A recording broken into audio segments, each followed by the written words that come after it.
আসসালামু আলাইকুম সবাইকে। আমি সাদিয়া, তোমাদের কেমিস্ট্রি ইনস্ট্রাক্টর বিদ্যালয় থেকে। তো আজকে আমরা পড়ব চ্যাপ্টার 3, যেটা হচ্ছিল অধ্যায় 3, পর্যায় সারণী ও রাসায়নিক বন্ধন।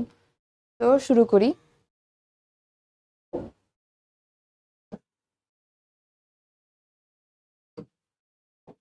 প্রথমে চ্যাপ্টারটা যেন বুঝতে আমাদের ইজি হয়, এটা আমি টপিক টপিক করে ভাগ করে নিয়েছি।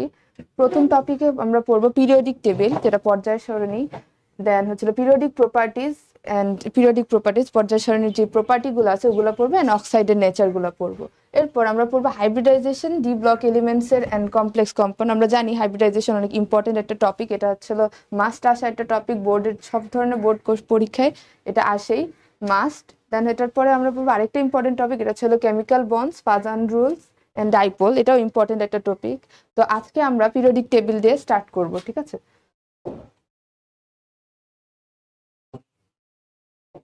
তো কোনো কিছু পড়ার আগে আমরা এটা জানতে চাই এটা কেন আসছে। তো আমরা সবাই জানি এখন পর্যন্ত আমাদের 118টা এলিমেন্টস আবিষ্কার হয়েছে, ইন ফিউচার আরো বেশি এলিমেন্টস আবিষ্কার হবে। তখন আমরা কি এতগুলো এলিমেন্টসের ধরে ধরে ধরে ধরে properties, physical and chemical properties কি মনে রাখতে পারবো? এটা আমাদের জন্য অনেক কষ্ট হয়ে যাবে। এই জন্য সায়েন্টিস্টরা ঠিক করেছে যে কিভাবে এই জিনিসটাকে ইজিলি মনে রাখা যায়। আমরা জানি যে পিরিয়ডিক টেবিলে আমরা সেম গ্রুপে সেম ধরনের physical and chemical properties, then valency, ionization potential, atomic radius, একটা ভালো একটা পিরিয়ডিসিটি মেনটেন করে করে রিপিট হয়। তো ওর জন্য সায়েন্টিস্টরা পিরিয়ডিক টেবিল আবিষ্কার করেছে যেন আমাদের ইজি হয় হিসাব রাখতে, যে কোন এলিমেন্টসের নেচার কেমন হবে, কি ধরনের কেমিক্যাল এন্ড ফিজিক্যাল প্রপার্টিস থাকবে, এগুলোর জন্য সায়েন্টিস্টরা পিরিয়ডিক টেবিল বানাইছে। এখন পিরিয়ডিক টেবিল শুরুতেই তো আসে পড়ে নাই।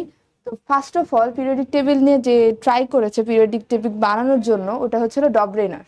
তো এটাকে আমরা ডবরেনারের ত্রয়ী সূত্র বলি, ডবরেনার ল অফ ট্রায়াডস। এটা মেইনলি হলো ডবরেনার তিনটা করে সেম গ্রুপের এলিমেন্টসকে তিনটা করে একটা পেয়ার করেছে। তো যেমন এটা যদি আমরা লিখি ডবরেনার ল অফ ট্রায়াডস, এটাকে ল অফ ট্রায়াডস বলে, যেটা হচ্ছিল আমার ত্রয়ী সূত্র, ল অফ ট্রায়াডস, ল অফ ট্রায়াডস। তো ফর এক্সাম্পল আমাদের কাছে তিনটা এলিমেন্টস আছে, সেম গ্রুপের হতে হবে কিন্তু, যেমন এ, বি আর সি। তো এই তিনটা এলিমেন্টস আছে। তো ডবরেনার কি বললো? ডবরেনার বললো যে আমার যে ম্যাসের বি এর যে ম্যাস হবে এম বি, এটা equals to M A plus M C divided by 2। মানে সেকেন্ড এলিমেন্টের ম্যাস হবে আমার প্রথমটা এবং তিন নম্বর এলিমেন্টের অ্যাভারেজের সমান। তো এটা হচ্ছিল ডবলিনারের ল অফ ট্রায়াডস। এই তিনটা এলিমেন্টের এই ল এর একটা তিনটা করে এলিমেন্টের পেয়ার, খুবই ফেমাস ফেমাস তিনটা এলিমেন্টের পেয়ার আছে, যেমন লিথিয়াম, সোডিয়াম, পটাশিয়াম। আমরা জানি লিথিয়ামের অ্যাটমিক নাম্বার হচ্ছিল 3, তো এটার ম্যাস হলো আমার 7।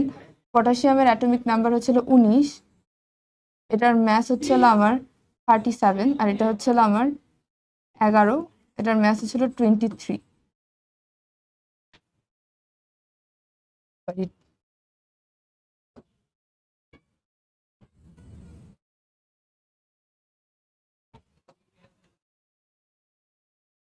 ম্যাস 39। আচ্ছা, এখন এখন আমরা যদি এটার অ্যাভারেজ করি, যেমন 39 প্লাস 7 ডিভাইডেড বাই 2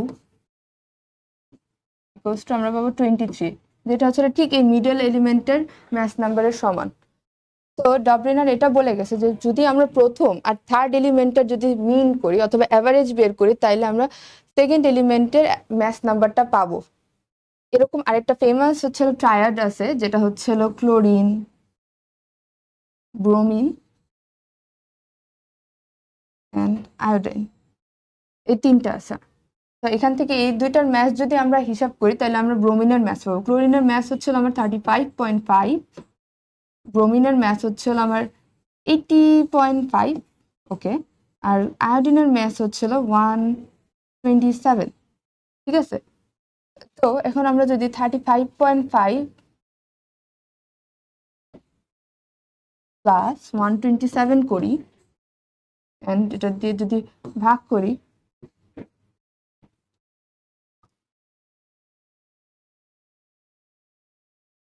তাহলে আমরা 80 পয়েন্ট সামথিং পাবো। তো এখন এটা আমার 80.5 মানে 80 পয়েন্ট সামথিং পাবো, যেটা আমার ব্রোমিনের ম্যাসের একেবারে সমান সমান হবে, অথবা একটু বেশি নিচে হইতে পারে, ওটা কোনো প্রবলেম না, কিন্তু এটা কাছাকাছি হবে। তো এটার সাথে আরেকটা ফেমাস ট্রায়ো আছে, এটা হচ্ছে ক্যালসিয়াম, স্ট্রনসিয়াম, বেরিয়াম। ঠিক আছে, কাছাকাছি হবে, এক্সাক্ট এটা আসবে না, তার কাছাকাছি হবে। ঠিক আছে, তো ক্যালসিয়াম, স্ট্রনসিয়াম, বেরিয়াম, এই তিনটা আমার আরেকটা ট্রায়ো আছে। তো বেসিক্যালি এগুলো অনেক কমন জিনিসপত্র, এটা কোশ্চেনে দিয়ে দিতে পারে কোনটা এটার মধ্যে ডবলিনারের ট্রায়ো। তো এটা আরেকটা ইজিলি করা যায়, যেটা শর্টকাট। আমরা সবাই কি সবসময় ম্যাথ নাম্বারটা মুখস্থ রাখতে পারি? আমাদের তো সবসময় ম্যাথ নাম্বার রাখি না। যেমন ক্যালসিয়াম, বেরিয়াম, স্ট্রনসিয়াম, আমরা ক্যালসিয়ামের ম্যাথ নাম্বার জানি, যেটা হচ্ছে 40। আমরা কি বেরিয়ামের ম্যাথ নাম্বার জানি না? আবার সেম আমরা ক্লোরিনের ম্যাথ নাম্বার জানি 35.5, আমরা ব্রোমিনের যে ম্যাথ নাম্বার 80.5 এটা তো আমরা জানি না। আবার আয়োডিনের ম্যাথ নাম্বার 127, এটা আমরা ধরো জানি না, কিন্তু আমরা জানি কি, আমরা জানি হচ্ছে অ্যাটমিক নাম্বার। ঠিক আছে, যেমন হচ্ছে লিথিয়ামের অ্যাটমিক নাম্বার 3, সোডিয়ামের অ্যাটমিক নাম্বার 11 অ্যান্ড পটাশিয়ামের অ্যাটমিক নাম্বার হচ্ছে 19। তো এখন আমরা যদি অ্যাটমিক নাম্বার জানি, তো এখন আমরা অ্যাটমিক নাম্বার দিয়ে এটা ট্রয় কিনা আমরা কিভাবে বুঝবো? তো প্রথমত এখানে যদি আমি নেই, যদি নেই, ধরো এখানে 3, তো 3 প্লাস আমার হচ্ছে পটাশিয়ামের হচ্ছে 19, 3 প্লাস 19 ডিভাইডেড বাই 2। এখন এখানে আসছে কি 22 ডিভাইডেড বাই 2 ইকুয়ালস টু 11। এটা কিসের আমার হচ্ছে অ্যাটমিক নাম্বার? এটা ছিল সোডিয়াম অ্যাটমিক নাম্বার। তো আমরা এইভাবে চাইলে, মানে ম্যাথ নাম্বার না জানলেও আমরা যদি অ্যাটমিক নাম্বারগুলো জানি, তাইলে আমরা ইজিলি বুঝতে পারবো এটা কি ট্রয়িতে পড়বে নাকি পড়বে না। তো এখন এটা কেন, মানে সবকিছুরই মানে একটা থাকে, ডাউন সাইড থাকে। এটার প্রবলেমটা ছিল যে সবগুলা পেয়ার এরকম তিনটা তিনটা করে সব সময় এটা ফলো করে না, এই রুলটা ফলো করে না। ফর এক্সাম্পল যদি আমি দিতাম ক্লোরিন, দেন ব্রোমিন, এই পেয়ারটা, আবার দেখবা যে এই পেয়ারটা যদি তুমি অ্যাভারেজ বের করো, আমার ক্লোরিনের ম্যাসের কাছাকাছিও আসে না। এটা 48 সামথিং আসবে, কিন্তু এটা জীবনও ক্লোরিনের ম্যাসের কাছাকাছিও না। তো দ্যাটস ওয়াই এটা সবসময় এটার ভ্যালিড না, সবসময় এই যে এই লটা, ডবলিনারের যে লটা, এটা সবসময় ভ্যালিড না। দ্যাটস ওয়াই এটার পরে আমরা নতুন কিছু পাইছি, যেটা হচ্ছে আমাদের নিউল্যান্ডসের ল।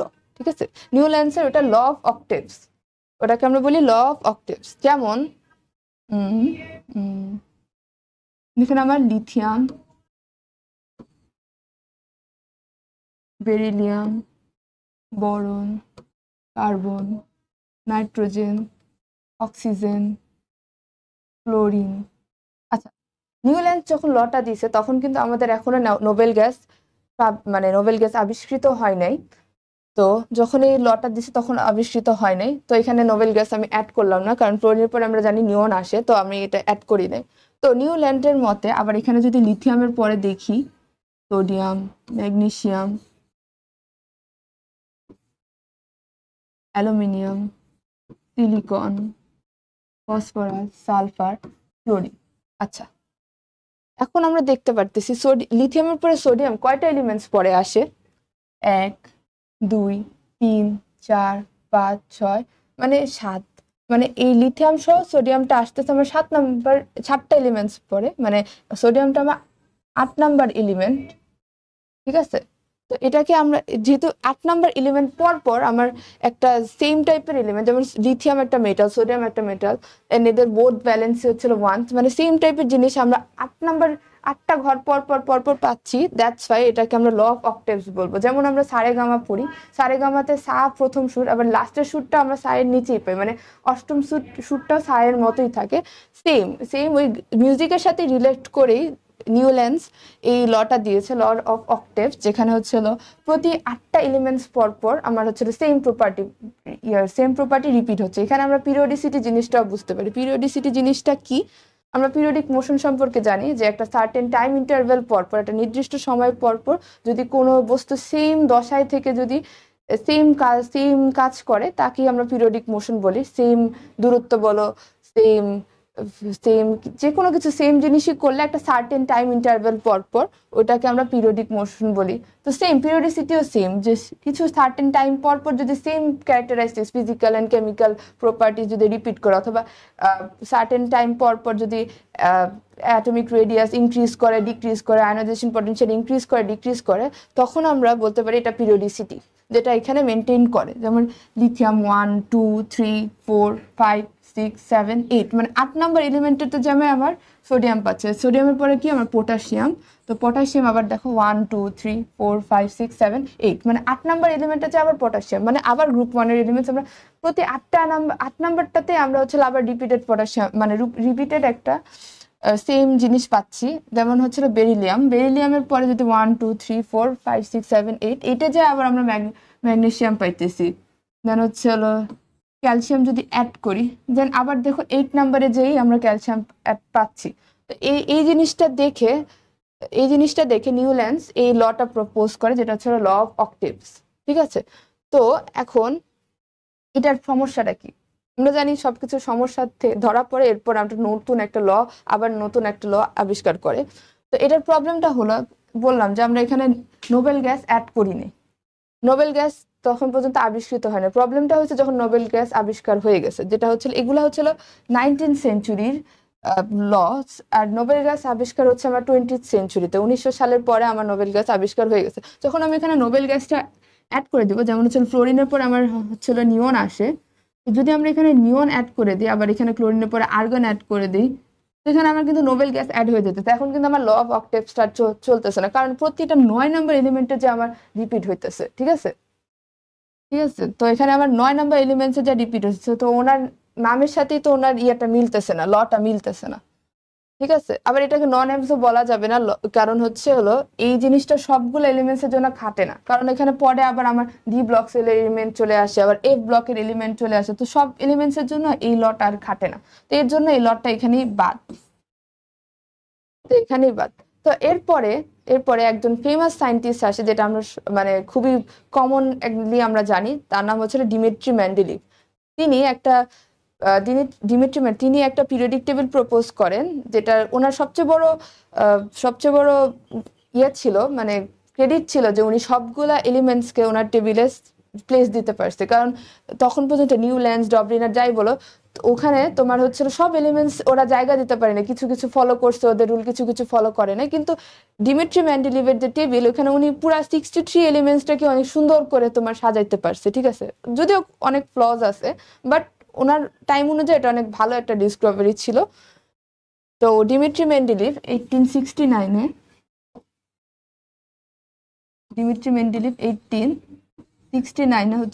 হচ্ছিল পিরিয়ডিক টেবিল একটা প্রপোজ করে। ওনার পিরিয়ডিক টেবিলের ভিত্তি ছিল হলো অ্যাটমিক মাস। ঠিক আছে, এখন পর্যন্ত আমরা যতগুলা পিরিয়ডিক টেবিলের দেখলাম, প্রপোজাল দেখলাম যেভাবে এভাবে করা যাবে, ওগুলো সবগুলাই হলো অ্যাটমিক মাস ছিল তাদের ভিত্তি, যেটা বেসিস বলে। এটা অ্যাটমিক মাস ছিল, এটার বেসিস কি? অ্যাটমিক মাস।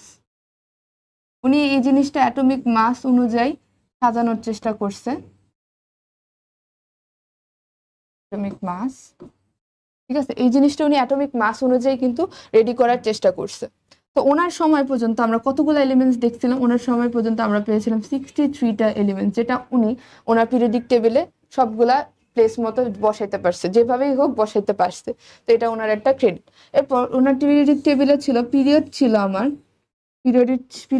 7টা, গ্রুপ ছিল আমার 8টা। ঠিক আছে, পিরিয়ডের গ্রুপ পি আর জি দিয়ে বুঝাইলাম। তো পিরিয়ড ছিল আমার 7টা, গ্রুপ ছিল আমার 8টা।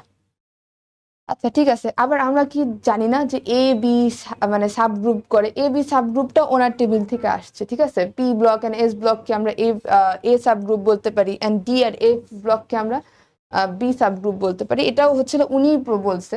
এন্ড ওনার পিরিয়ডিক টেবিলের একটা ভালো বিষয় কি, উনি নেক্সট কি ধরনের এলিমেন্টস আসতে পারে, তার ক্যারেক্টারিস্টিক্স কেমন, তার ফিজিক্যাল প্রপার্টিস কেমন, কন্ডাক্টিভিটি কেমন, ডেন্সিটি কেমন, ওগুলো উনি প্রিডিক্ট করতে পারছে। এটা ওনার একটা পিরিয়ডিক টেবিলের একটা প্লাস পয়েন্ট এন্ড ভালো দিক, যে উনি এগুলা করতে পারছে। তো এখন ওনার পিরিয়ডিক টেবিলের তাইলে ঝামেলাটা কি ছিল? ঝামেলা ছিল যে এটা যেহেতু অ্যাটমিক মাস রিলেটেড, মানে অ্যাটমিক মাসের উপর ডিপেন্ড করে, তো এর জন্য অ্যাটমিক মাসের উপর ডিপেন্ড করে, তখন আমরা জানি আইসোটোপ। আইসোটোপ কি? যার হচ্ছিল proton number same but mass number different. তো আইসোটোপ গুলাতে আমরা দেখতে পারি যে তাদের ম্যাস নাম্বার ডিফারেন্ট। যেমন হাইড্রোজেনেরই তো কত দুইটা, যেমন যেমন হাইড্রোজেনেরই, এবার হাইড্রোজেনের আবার একটা মানে হাইড্রোজেনের 1 1, দেন হচ্ছে প্রোটন নাম্বার সেম, ম্যাস মানে মানে ম্যাস নাম্বার ডিফারেন্ট 1 2 1 3, মানে হিলিয়াম, ডিউটেরিয়াম,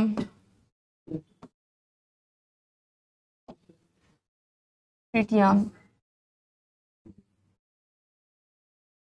তো এখন কি আমরা কি দেখছি কখনো যে হাইড্রোজেনের মানে দেখছি কখনো যে হাইড্রোজেনের পরে হাইড্রোজেন 1, হাইড্রোজেন যার ম্যাস 2, হাইড্রোজেন যার mass 3, same goes for oxygen. অক্সিজেনের আমরা জানি 14 16 এগুলো আইসোটপ হয়ে থাকে। তো আইসোটপ গুলার তো ওনার টেবিলে কোনো জায়গা নেই, তো ওইটা উনি ক্লিয়ারলি বলেন। আবার কিছু এলিমেন্টস উনি আগ-পিছ করছে, কারণ আমরা জানি সেম গ্রুপে কিন্তু সেম প্রপার্টিজ রিপিট করে, সেম গ্রুপে সেম প্রপার্টিজ রিপিট করে, এই জন্য প্রপার্টিজ মিলানোর জন্য উনি ওনার ল অনুযায়ী চলেন। দ্যাটস ওয়াই ওনার পিরিয়ডিক টেবিলটাও এখানে বলতে পারি যে কাইন্ড অফ ফেল। ঠিক আছে, এটাও একটা অ্যাচিভমেন্ট ওনার টাইমে অনুযায়ী। এই পিরিয়ডিক টেবিলে 63টা এলিমেন্ট সাজানো, পিরিয়ড গ্রুপ বের করা, দেন প্রিডিকশন করা, এটা অনেক বড় একটা ব্যাপার ছিল। এরপর এটার পরে যদি যাই, এখন একটু ছোট করি,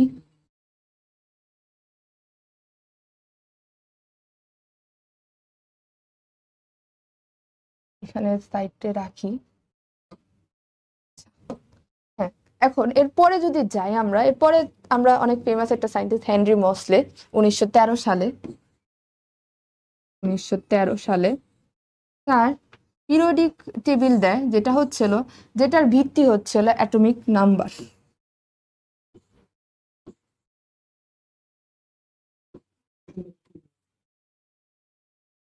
এটার ভিত্তি হলো, যেটা হেনরি মসলের পিরিয়ডিক টেবিল ছিল, ওটার ভিত্তি হচ্ছিল অ্যাটমিক নাম্বার।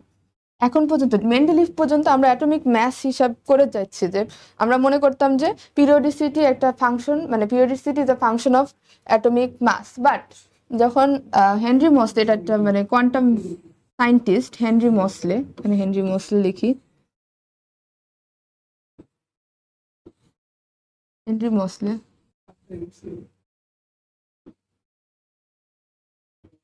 আচ্ছা হেনরি মসলে, উনি দেখলো যে যে এই জিনিসটা আমার অ্যাটমিক মাসের উপর ডিপেন্ড করে না, এটা আমার directly proportional to atomic number. Atomic নাম্বারের সাথে সাথেই ডিপেন্ড করতেছে আমার এই ইয়াটা, এই পিরিয়ডিসিটিটা, যেটা বলো পিরিয়ডিসিটিটা বারবার যে আসতেছে। আমরা এখন এটাই দেখি যে সোডিয়াম, বেরিলিয়াম, বোরন, কার্বন, এটাও আমরা অ্যাটমিক নাম্বার অনুযায়ী কিন্তু সাজানো দেখি। তো এখান থেকে আসে আমার মডার্ন পিরিয়ডিক ল। মডার্ন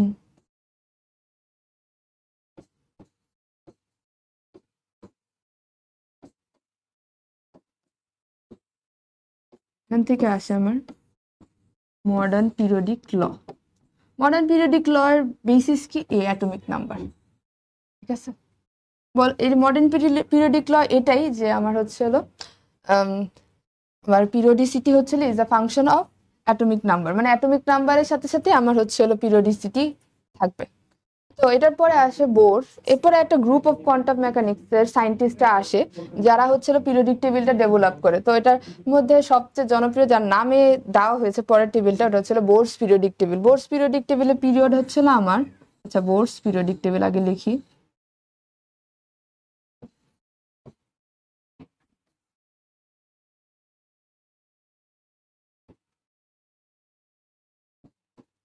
বোরস পিরিয়ডিক টেবিল, আচ্ছা উপরের লেখাগুলা আমি একটু ছোট করি।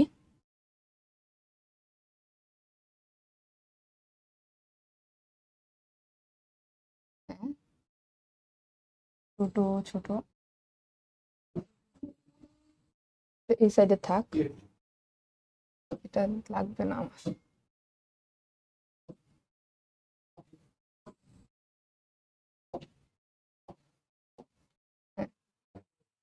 বোরস পিরিয়ডিক টেবিল,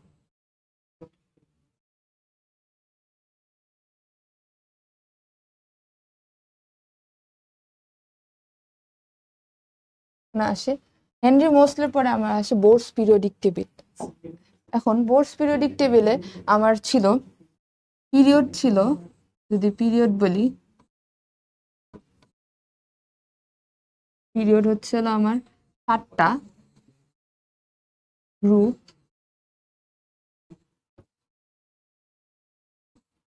গ্রুপ 18টা। আচ্ছা, এটার একটা এক্সাম্পল দেখাইতে পারি চাইলে। এই যে আমাদের যে এই পিরিয়ডিক টেবিলটা আছে, এটা হচ্ছিল মেইনলি বোর্ডস পিরিয়ডিক টেবিল। দেখো এখানে গ্রুপ কি আমার 7টা না, আবার হচ্ছিল 18টা। আবার এখান থেকে এই ধরো এই যে ফিজিয়াম, ল্যান্থেনাম থেকে কিছু এলিমেন্টস আবার আবার নিচে চলে আসছে। এগুলো 8 ব্লক এলিমেন্টস, এগুলো আমরা পরে ব্লক যখন পড়বো তখন বলবো। তো এগুলা নিচে চলে আসছে, এগুলাকে ল্যান্থেনয়েডস বলে, আর এখানে হচ্ছে অ্যাক্টিনয়েডস বলে। এখানে মূলত 14টা এলিমেন্টস আছে। তো এটা আমরা পরে দেখবো। এটা মূলত বোর্ডের পিরিয়ডিক টেবিল, এটাকে লং পিরিয়ডিক টেবিলও বলে, কারণ এটা অনেক লম্বা। আর তোমরা দেখতে পাচ্ছ এটা এত লেন্থ দেখে এটা দেখতে বাজে হয়ে যাবে, এই জন্য ওরা একেবারে নিচে নিয়ে আসছে ল্যান্থেনয়েডস এন্ড অ্যাক্টিনয়েডস সিরিজটা। ঠিক আছে। আচ্ছা, তো এই পর্যন্ত আমাদের পিরিয়ডিক টেবিলের মোটামুটি মানে হিস্ট্রি, এভলিউশন এগুলা জানা হয়ে গেছে, যে এইভাবে এইভাবে আমাদের পিরিয়ডিক টেবিলটা আসছে। এখন আমরা গ্রুপ গ্রুপ ব্লক এগুলা ডিটারমাইন করব। ঠিক আছে। তো আমরা জানি পিরিয়ডিক টেবিলে কয়টা ব্লক আছে, আমরা জানি এস ব্লক আছে, পি ব্লক আছে, ডি ব্লক আছে, এফ ব্লক আছে। ঠিক আছে। আহ,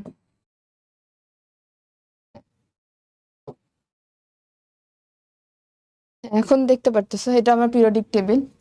এই প্রথম দুইটা যেটা, এটা হচ্ছে হিলিয়াম, হাইড্রোজেন, বেরিলিয়াম, এই দুইটা হচ্ছে আমার এস ব্লক।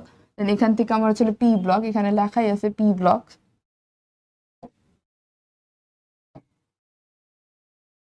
এটা হচ্ছে আমার পি ব্লক, এটা হচ্ছে আমার এস ব্লক, এখানে লেখা আছে এস ব্লক। এটা হচ্ছে আমার ডি ব্লক, এন্ড এই লাস্টলি এটা হচ্ছে আমার, এটা হচ্ছে আমার ইয়া ব্লক, এফ ব্লক। এখন আমরা জানি পিরিয়ডিক টেবিলে মেটাল নন মেটাল দুইটাই মিলানো থাকে, আবার কিছু সেমি মেটাল অথবা মেটালয়েডস বলতে পারো, ওইটাও থাকে। তো এখন আমরা এস ব্লকের কনফিগারেশন কি জানি, যেমন এখানে হিলিয়াম 1s1, তার ইলেকট্রনিক কনফিগারেশন 1s1। দেন হচ্ছে হাইড্রোজেন, হাইড্রোজেন হিলিয়াম, হিলিয়ামের 1s2, আর হাইড্রোজেনের হচ্ছিল 1s1। এখন হাইড্রোজেন, হাইড্রোজেন 1s1, দেন হিলিয়াম 1s2। আচ্ছা, এটা দেখো এখানে আমার এস এর মধ্যে 1 and 2 যাচ্ছে, তো এর জন্য আমার এস এর কনফিগারেশনটা কি বলতে পারি, ns1, ns1, ns2। ঠিক আছে। আমার এসটা তাহলে এইভাবে বলা যায় যে এস এর জেনারেল কনফিগারেশন, কারণ আমরা জানি না এন কত হবে। হিলিয়ামের যেখানে যেখানে 1s1, লিথিয়ামের জন্য হচ্ছিল 2s1, আবার সোডিয়ামের জন্য হচ্ছিল 3s1, পটাশিয়ামের জন্য 4s1। তো এর জন্য আমরা এখানে ns1 লিখি, কারণ যতগুলা করে পিরিয়ড বাড়বে, মানে যত পিরিয়ড আমরা নিচে যাব ততগুলো করে আমার শেল অ্যাড হবে। শেল অ্যাড হওয়ার জন্য আমার এন এর ভ্যালুটা তো অফকোর্স বেড়ে যাবে, কারণ এটা প্রিন্সিপাল কোয়ান্টাম নাম্বার বোঝায়, মানে নাম্বার অফ শেল, কত নাম্বার শেলে। তো এই জন্য আমরা এখানে জেনারেল কনফিগারেশন এটার দিব হচ্ছে এস, মানে ns1, ns2 এটা দিব।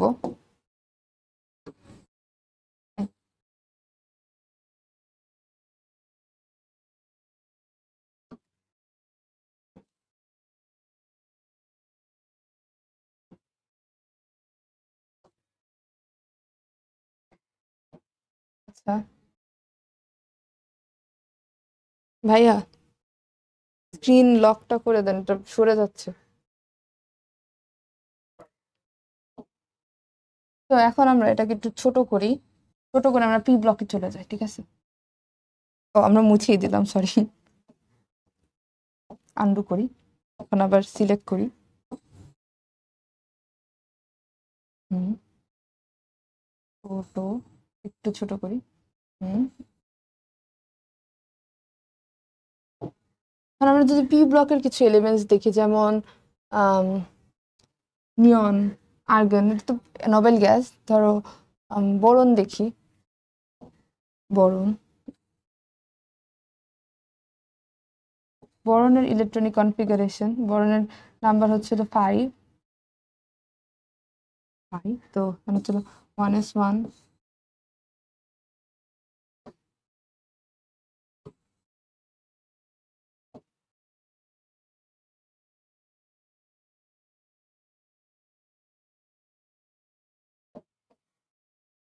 1s1 2s2 2p1।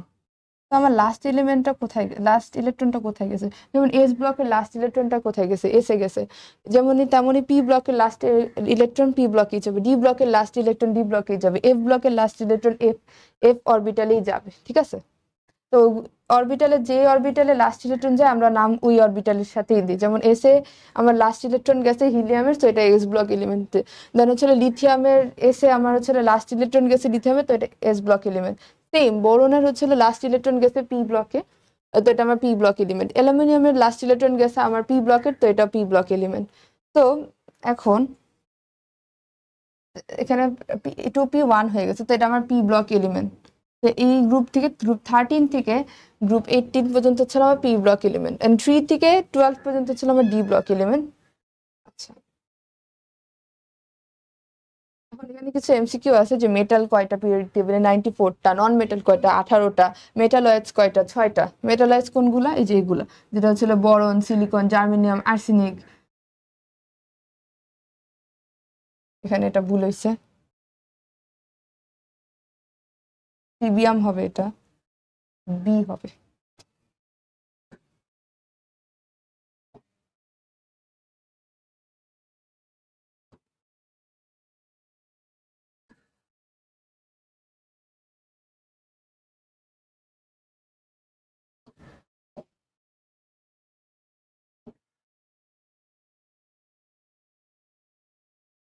এটা স্টিবিয়াম হবে। ঠিক আছে? তো এখানে ছিল boron, silicon, germanium, arsenic, stibium, tellurium. তো এটা হচ্ছে আমার মেটালয়েডস, 6টা মেটালয়েডস থাকে। তো এরপর আমরা যাই গ্রুপ ব্লক ডিটারমিনেশনে, তো এটা আমরা দেখলামই। এখানে আসো, এখানে আমরা আসি block S block, number of electrons in S, মানে এস ব্লকে যতগুলো ইলেকট্রন থাকবে, মানে এস ব্লক এলিমেন্টস কি যত, মানে এসে থাকে কি 1s1, এটাই তো। তো 1s2, মানে হাইয়েস্ট 2টা ইলেকট্রন থাকতে পারে, তো যতগুলা থাকবে ওইটা হচ্ছে S block. Number of electron, যদি একটা ইলেকট্রন থাকে তাহলে হচ্ছে 1 নাম্বার গ্রুপ, আর যদি তোমার হচ্ছে 2টা ইলেকট্রন থাকে এটা 2 নাম্বার গ্রুপ, এন্ড এলিমেন্ট হচ্ছে এস ব্লক। আচ্ছা, এখানে হচ্ছে গ্রুপ পিরিয়ড আমরা ডিটারমাইন করতেছি এখান থেকে। এখন আসে পি ব্লকে। পি ব্লকে আমার number of electrons, P block কি আমরা এসটা পার হয়ে, যেমন এখানে দেখো পিরিয়ডিক টেবিলে পি ব্লকে যদি আমি পাইতে যাই, আমার কি এস পার হয়ে আমার ছিল পি তে যাইতে হয় না? এস পার হয়ে আমি এখন পি তে যাব, আর মাঝখানে তো এই যে এইটা তো আসি, এটা তো আসি 10টা গ্রুপ, মানে 10টা গ্রুপ 3 থেকে 12 পর্যন্ত 10টা গ্রুপ। তো এই জাম্পের জন্য, এই জাম্প দেওয়া লাগে দেখেই, এই জাম্প দেওয়া লাগে দেখে আমরা এস আর 10 পি পি ব্লকের সাথে অ্যাড করি, কারণ আমরা 10 গ্রুপ জাম্প করে আমরা পি ব্লকে যাওয়া লাগতেছে, এই জন্য হচ্ছে আমরা 10 অ্যাড করছি। এন্ড এস এর পরে পি আসছে দেখে আমরা এসটাও অ্যাড করি। তো পি ব্লকের জন্য আমার হচ্ছে পি ব্লকের জন্য আমরা হচ্ছে এস এর ইলেকট্রন গুলাও কাউন্ট করব, আবার পি এর ইলেকট্রন তো আসেই, আবার হচ্ছে 10 অ্যাড করব, কারণ কি আমাদের একটা জাম্প করা লাগে। ঠিক আছে? একটা জাম্প দেওয়া লাগে, দ্যাটস আমরা পি ব্লকের, মানে দ্যাটস ওয়াই আমরা হচ্ছে তোমার ইয়ে করি, 10 অ্যাড করি। এখন দেখো পিরিয়ড, পিরিয়ড নাম্বারটা এস এর জন্য যেটা লার্জেস্ট নাম্বার অফ এন, যেমন ছিল হাইড্রোজেনের জন্য 1s1, দেন হচ্ছিল লিথিয়ামের জন্য 2s1। তো এখানে তার পিরিয়ড নাম্বার কত, যেটা highest number of, highest value of N, এখানে হাইয়েস্ট ভ্যালু অফ এন হবে highest value of N, value of N, highest value of N যেটা মানে লার্জার নাম্বার, যেটা হাইয়েস্ট, একেবারে সবচেয়ে বেশি হাইয়েস্ট, যেটা হচ্ছিল আমার পিরিয়ড নাম্বার হবে। সেম গোলস ফর হচ্ছিল আমার পি ব্লক, যেখানে লার্জ নাম্বার অফ এন হবে ওইখানে আমার ইয়া হবে, পিরিয়ড হবে, ওটা আমার পিরিয়ড নাম্বার। দেন ডি ব্লকের জন্য, ডি ব্লকের জন্য আমরা দেখি তো আবার পিরিয়ডিক টেবিলটাতে আমরা যাই। হ্যাঁ, ডি ব্লক দেখো, ডি ব্লক কি আমার 3 নাম্বার থেকে শুরু হচ্ছে, 3 থেকে 12 পর্যন্ত হচ্ছে আমার ডি ব্লক। এখন দেখো ডি ব্লকের জন্য আমার এস পার হয়ে ডিতে আসা লাগতেছে, তো এটার জন্য কি হবে? এটার জন্য আমার S plus D, common sense. তো ডি ব্লকের জন্য আমার এস প্লাস ডি। ঠিক আছে? লার্জার নাম্বার অফ এন, মানে এটা হচ্ছে আমার পিরিয়ড নাম্বার হবে। আচ্ছা, এখন হচ্ছিল আমরা এফ ব্লকে যাই। এফ ব্লকের হচ্ছিল কোনো গ্রুপ নিয়ে আর পিরিয়ড নিয়ে কোনো কমপ্লিসিটি নাই, এটা হচ্ছিল ডিরেক্ট হচ্ছিল তোমার, আমরা হচ্ছিল বলছিলাম না লং পিরিয়ডিক টেবিলটাকে আমরা নিচে নিয়ে আসছি বোর্ডের, যেটা এফ ব্লক এলিমেন্টস গুলাকে আমরা নিচে অ্যাক্টিনয়েডস এন্ড ল্যান্থেনয়েড সিরিজ হিসেবে আলাদা করে দিচ্ছি, ঠিক আছে। অ্যাক্টিনয়েডস এন্ড ল্যান্থেনয়েড সিরিজ হিসেবে আলাদা করার জন্য সবগুলোই গ্রুপ 3 এর আন্ডারে পড়ে গেছে। আর এখানে হচ্ছিল পিরিয়ড হচ্ছিল তার 6 আর 7, ল্যান্থেনয়েডস হচ্ছিল 6 এন্ড অ্যাক্টিনয়েডস যেগুলো ওগুলো হচ্ছিল আমার 7। দ্যাটস ওয়াই আমাদের হচ্ছিল এফ ব্লক ডিটারমাইন করা কোয়াইট ইজি। এখন আমরা জেনারেল কনফিগারেশন গুলো দেখি, যেমন এস ব্লকের জন্য এস ব্লকের যদি জেনারেল কনফিগারেশন দেখি, যেটা আমরা কিছুক্ষণ আগেই দেখছি, NS1 থেকে 2 হয়, NS1 হবে নাহলে NS2 হবে। তো পি ব্লকের জন্য যদি দেখি, পি ব্লকের জন্য হচ্ছিল NS1 থেকে NS2 তো হবে, কারণ 1 থেকে 2 বলার কিছু নাই, ওটা ট্রানজিশন মেটালের কেসে, মানে ডি ব্লকের কেসে কিছু একটু ডিফারেন্স হবে ওটা বাদে। আর হচ্ছিল যত নাম্বারের এন থাকবে তত নাম্বারের পি, মানে পি এর পি, মানে পি এর এন এন্ড এস এর এন সবগুলো সমান থাকবে। এটা হচ্ছিল 1 থেকে 6। আমরা জানি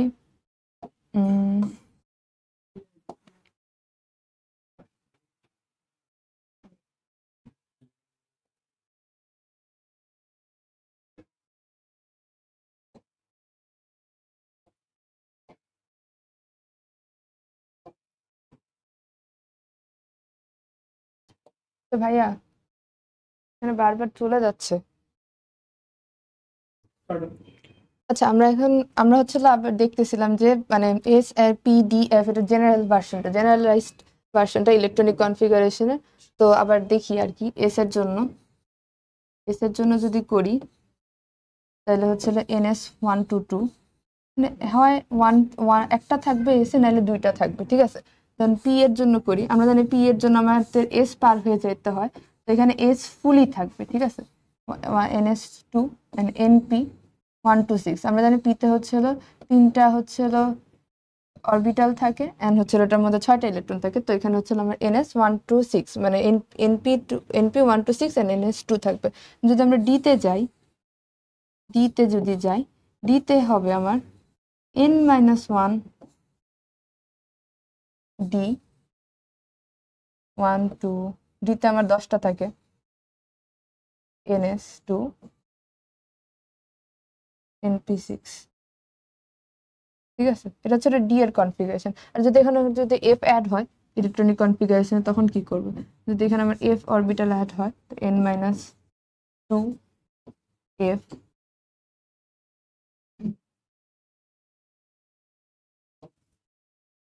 N-2 এফ আমার 1 থেকে 40, দেন হচ্ছে হলো N-1 ডি হচ্ছিল আমার 10 NS2 NP। আমরা সিরিয়ালি যাব, মানে হচ্ছিল ছোট থেকে বড়। তো এটা হচ্ছিল আমার জেনারেল কনফিগারেশন, ঠিক আছে। এখন আমরা একটা মজার জিনিস দেখব, যেটা হচ্ছিল ম্যাজিক নাম্বার, ঠিক আছে। তো আমরা প্রথমে দেখি, যদি আমরা একটা গ্রুপ চিন্তা করি, ধরো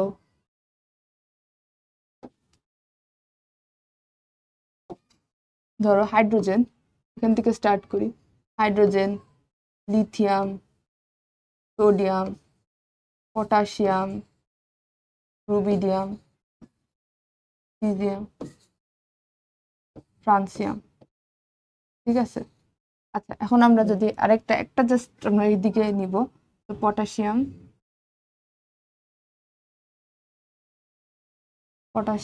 ক্যালসিয়াম, দেন হচ্ছে রুবিডিয়াম, হচ্ছে potassium, calcium, scandium, titanium, vanadium, then স্ক্যান্ডিয়ামের নিচে হচ্ছিল আমার ইট্রিয়াম, হচ্ছিল ল্যান্থেনাম, ঠিক আছে। Caesium, barium, lanthanum, lanthanum. এটা হচ্ছিল আমার একটা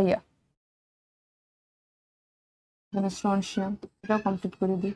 আচ্ছা, এখন আমরা হচ্ছিল আমরা এইটুকু পর্যন্ত ধরো জানি যে হাইড্রোজেনের 1 লিথিয়ামের 3, সোডিয়ামের 11, পটাশিয়ামের 19। আমরা তো সবসময় 20 পর্যন্ত অফকোর্স জানা উচিত। তো এখানে আমরা 20 এই পর্যন্ত যদি জানি, তো এখন আমরা তো বাকিগুলোর অ্যাটমিক নাম্বার জানি না। ধরো তোমাকে হচ্ছিল বেরিয়ামের ইলেকট্রনিক কনফিগারেশন করতে দিল, তো তুমি তো বেরিয়ামের অ্যাটমিক নাম্বার না জানলে কনফিগারেশন করতে পারবে না। তো এটার জন্যই হয়েছে ম্যাজিক নাম্বার, ঠিক আছে? Magic number 2, 8, 8, 18, 18, 32, 32। তো এটাকে আমরা সিলেক্ট করি। ওকে, ছোট করলাম একটু।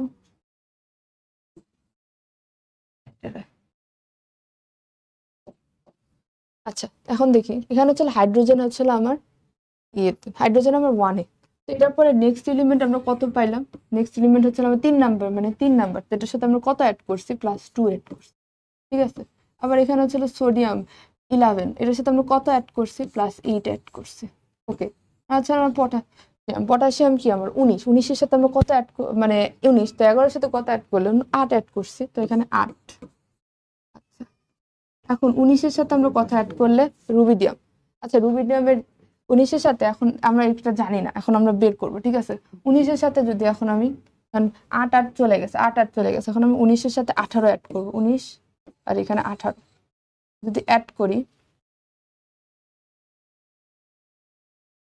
37, ঠিক আছে? এখানে ছিল আমার 37, ঠিক আছে? এটার সাথে যদি এখন আমি আবার 18, একবার 18 অ্যাড করছি, এখন আমার যদি এখন আবার এটার সাথে আবার 18 অ্যাড করব, ঠিক আছে?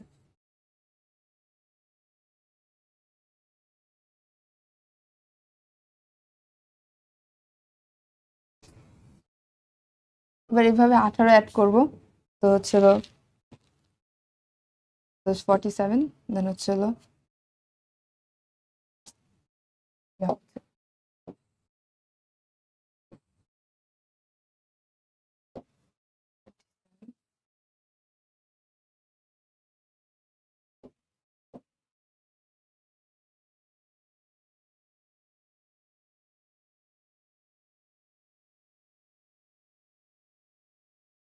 এখানে হচ্ছিল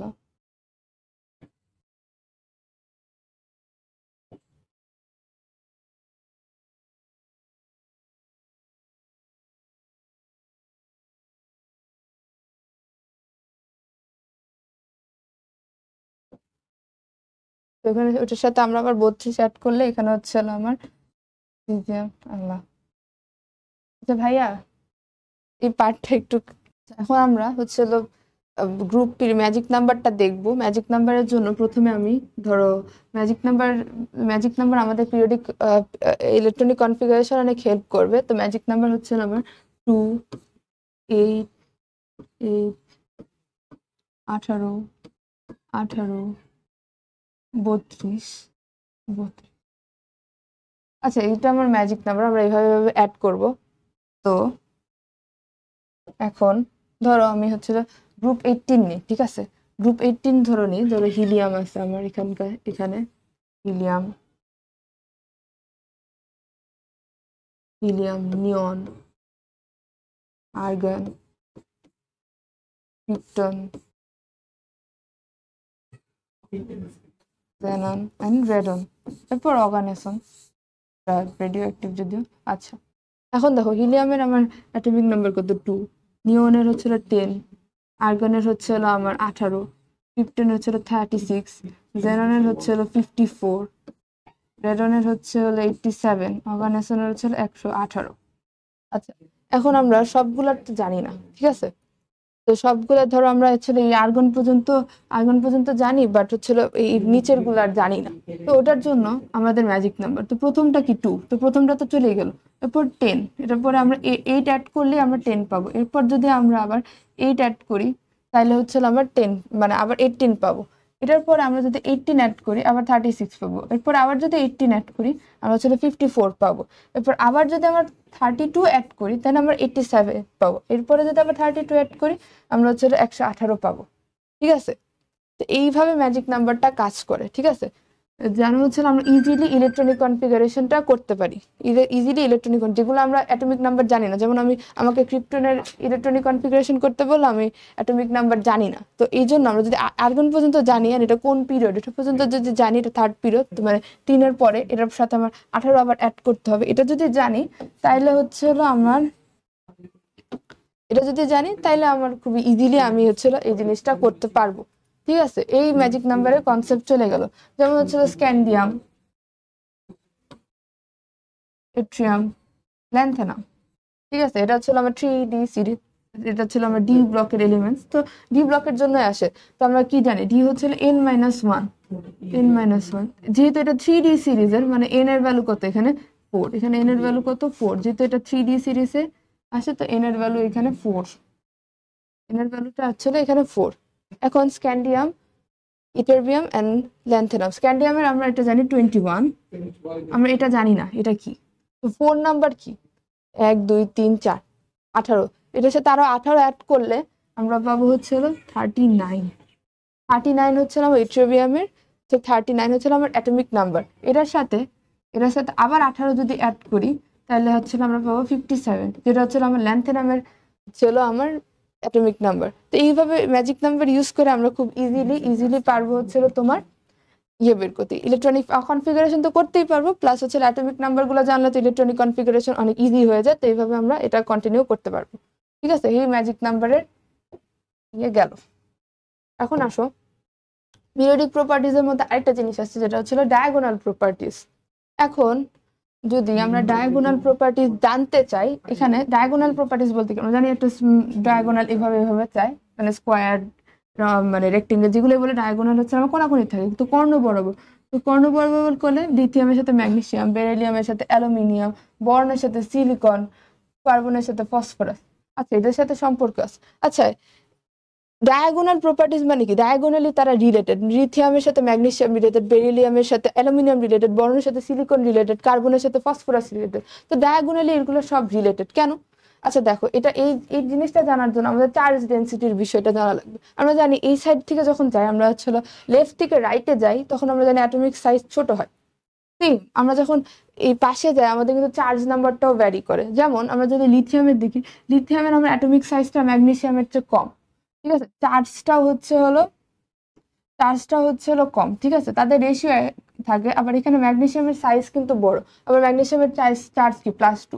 তো চার্জ ওভার সাইজের যে রেশিওটা, যেটা হচ্ছে চার্জ ডেনসিটি আমার, ওটা প্রায় সেম হয়ে যাওয়ার কারণে তারা হচ্ছিল তোমার দেখায়, ডায়াগোনাল রিলেশনশিপ দেখায়। মানে লিথিয়াম যে টাইপের রিয়াকশন দিবে, ম্যাগনেসিয়ামও সেই টাইপের রিয়াকশন দিবে, বেরিলিয়াম যে টাইপের রিয়াকশন দিবে, আমার অ্যালুমিনিয়ামও সেম টাইপের রিয়াকশন দিবে, বরন যে টাইপের রিয়াকশন দিবে, সিলিকনও সেম টাইপের রিয়াকশন দিবে। এটাই ডায়াগোনাল প্রপার্টিজের মজা। ঠিক আছে, সেম।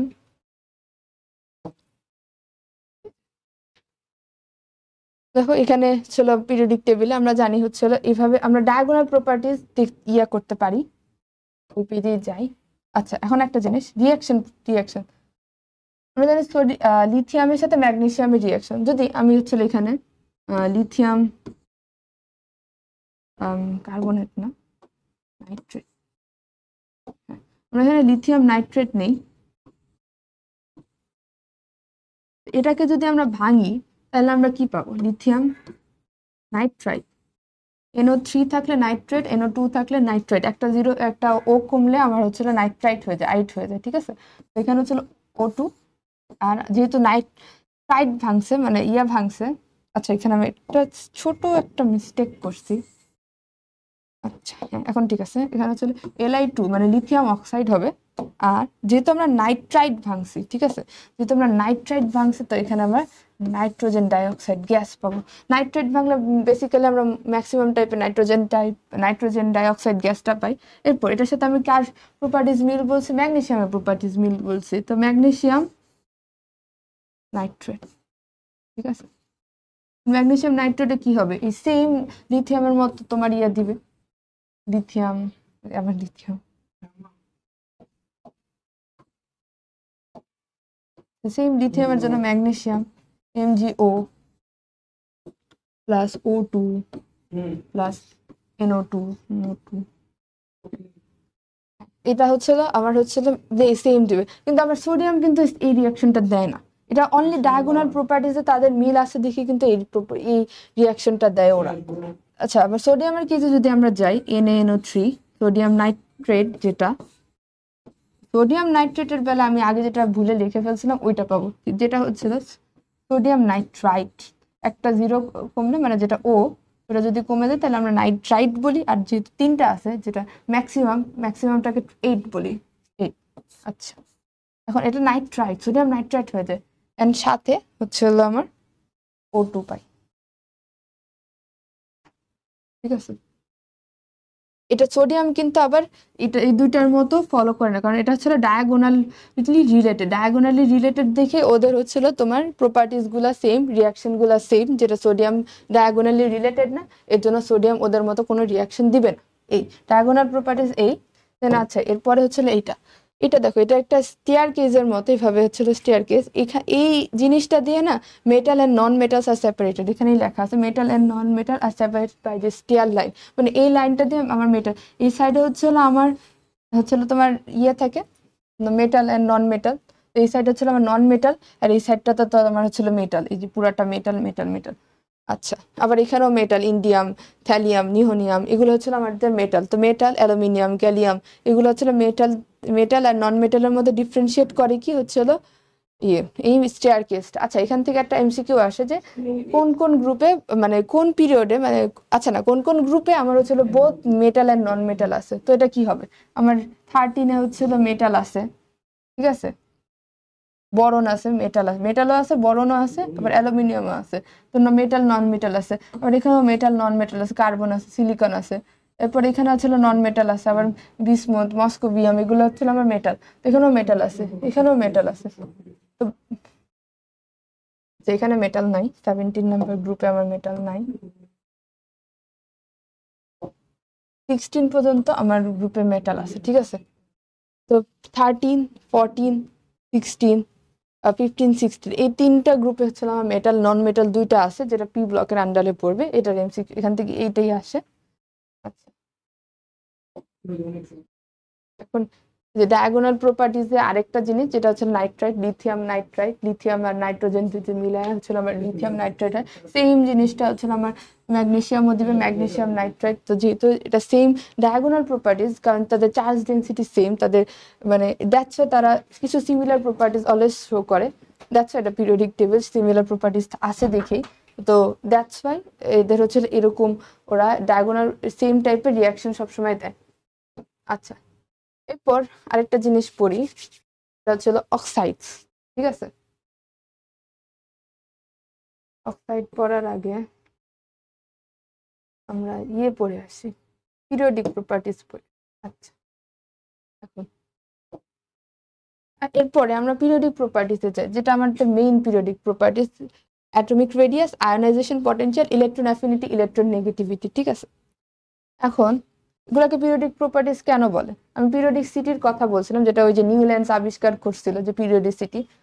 এখন দেখো, একটা আমরা জানি ডাউনা গ্রুপ, আমরা যখন গ্রুপ থেকে নিচে নামলে কি হয়, আমাদের হচ্ছিল তোমার যে নতুন নতুন শেল অ্যাড হয়। শেল অ্যাড হওয়ার জন্য যদিও শেল অ্যাড হয়, ইলেকট্রন বাড়ে, বাট স্টিল আমাদের হচ্ছিল অ্যাটমিক রেডিয়াসটা ইনক্রিজ করে, কারণ শেলের ওই জিনিসটা বেশি হয়ে যায়, মানে ইনক্রিজ করে। এরপর হচ্ছে আয়োনাইজেশন পটেনশিয়াল আমার ডাউনার গ্রুপ যদি নামি, তাহলে হচ্ছে আমার আয়োনাইজেশন পটেনশিয়াল ডিক্রিজ করে। আবার ইলেকট্রন অ্যাফিনিটি সেম ডিক্রিজ করে, ইলেকট্রন নেগেটিভিটি ডিক্রিজ করে, আবার উপরে উঠলে ইনক্রিজ করবে, অ্যাটমিক রেডিয়াস আবার কমবে।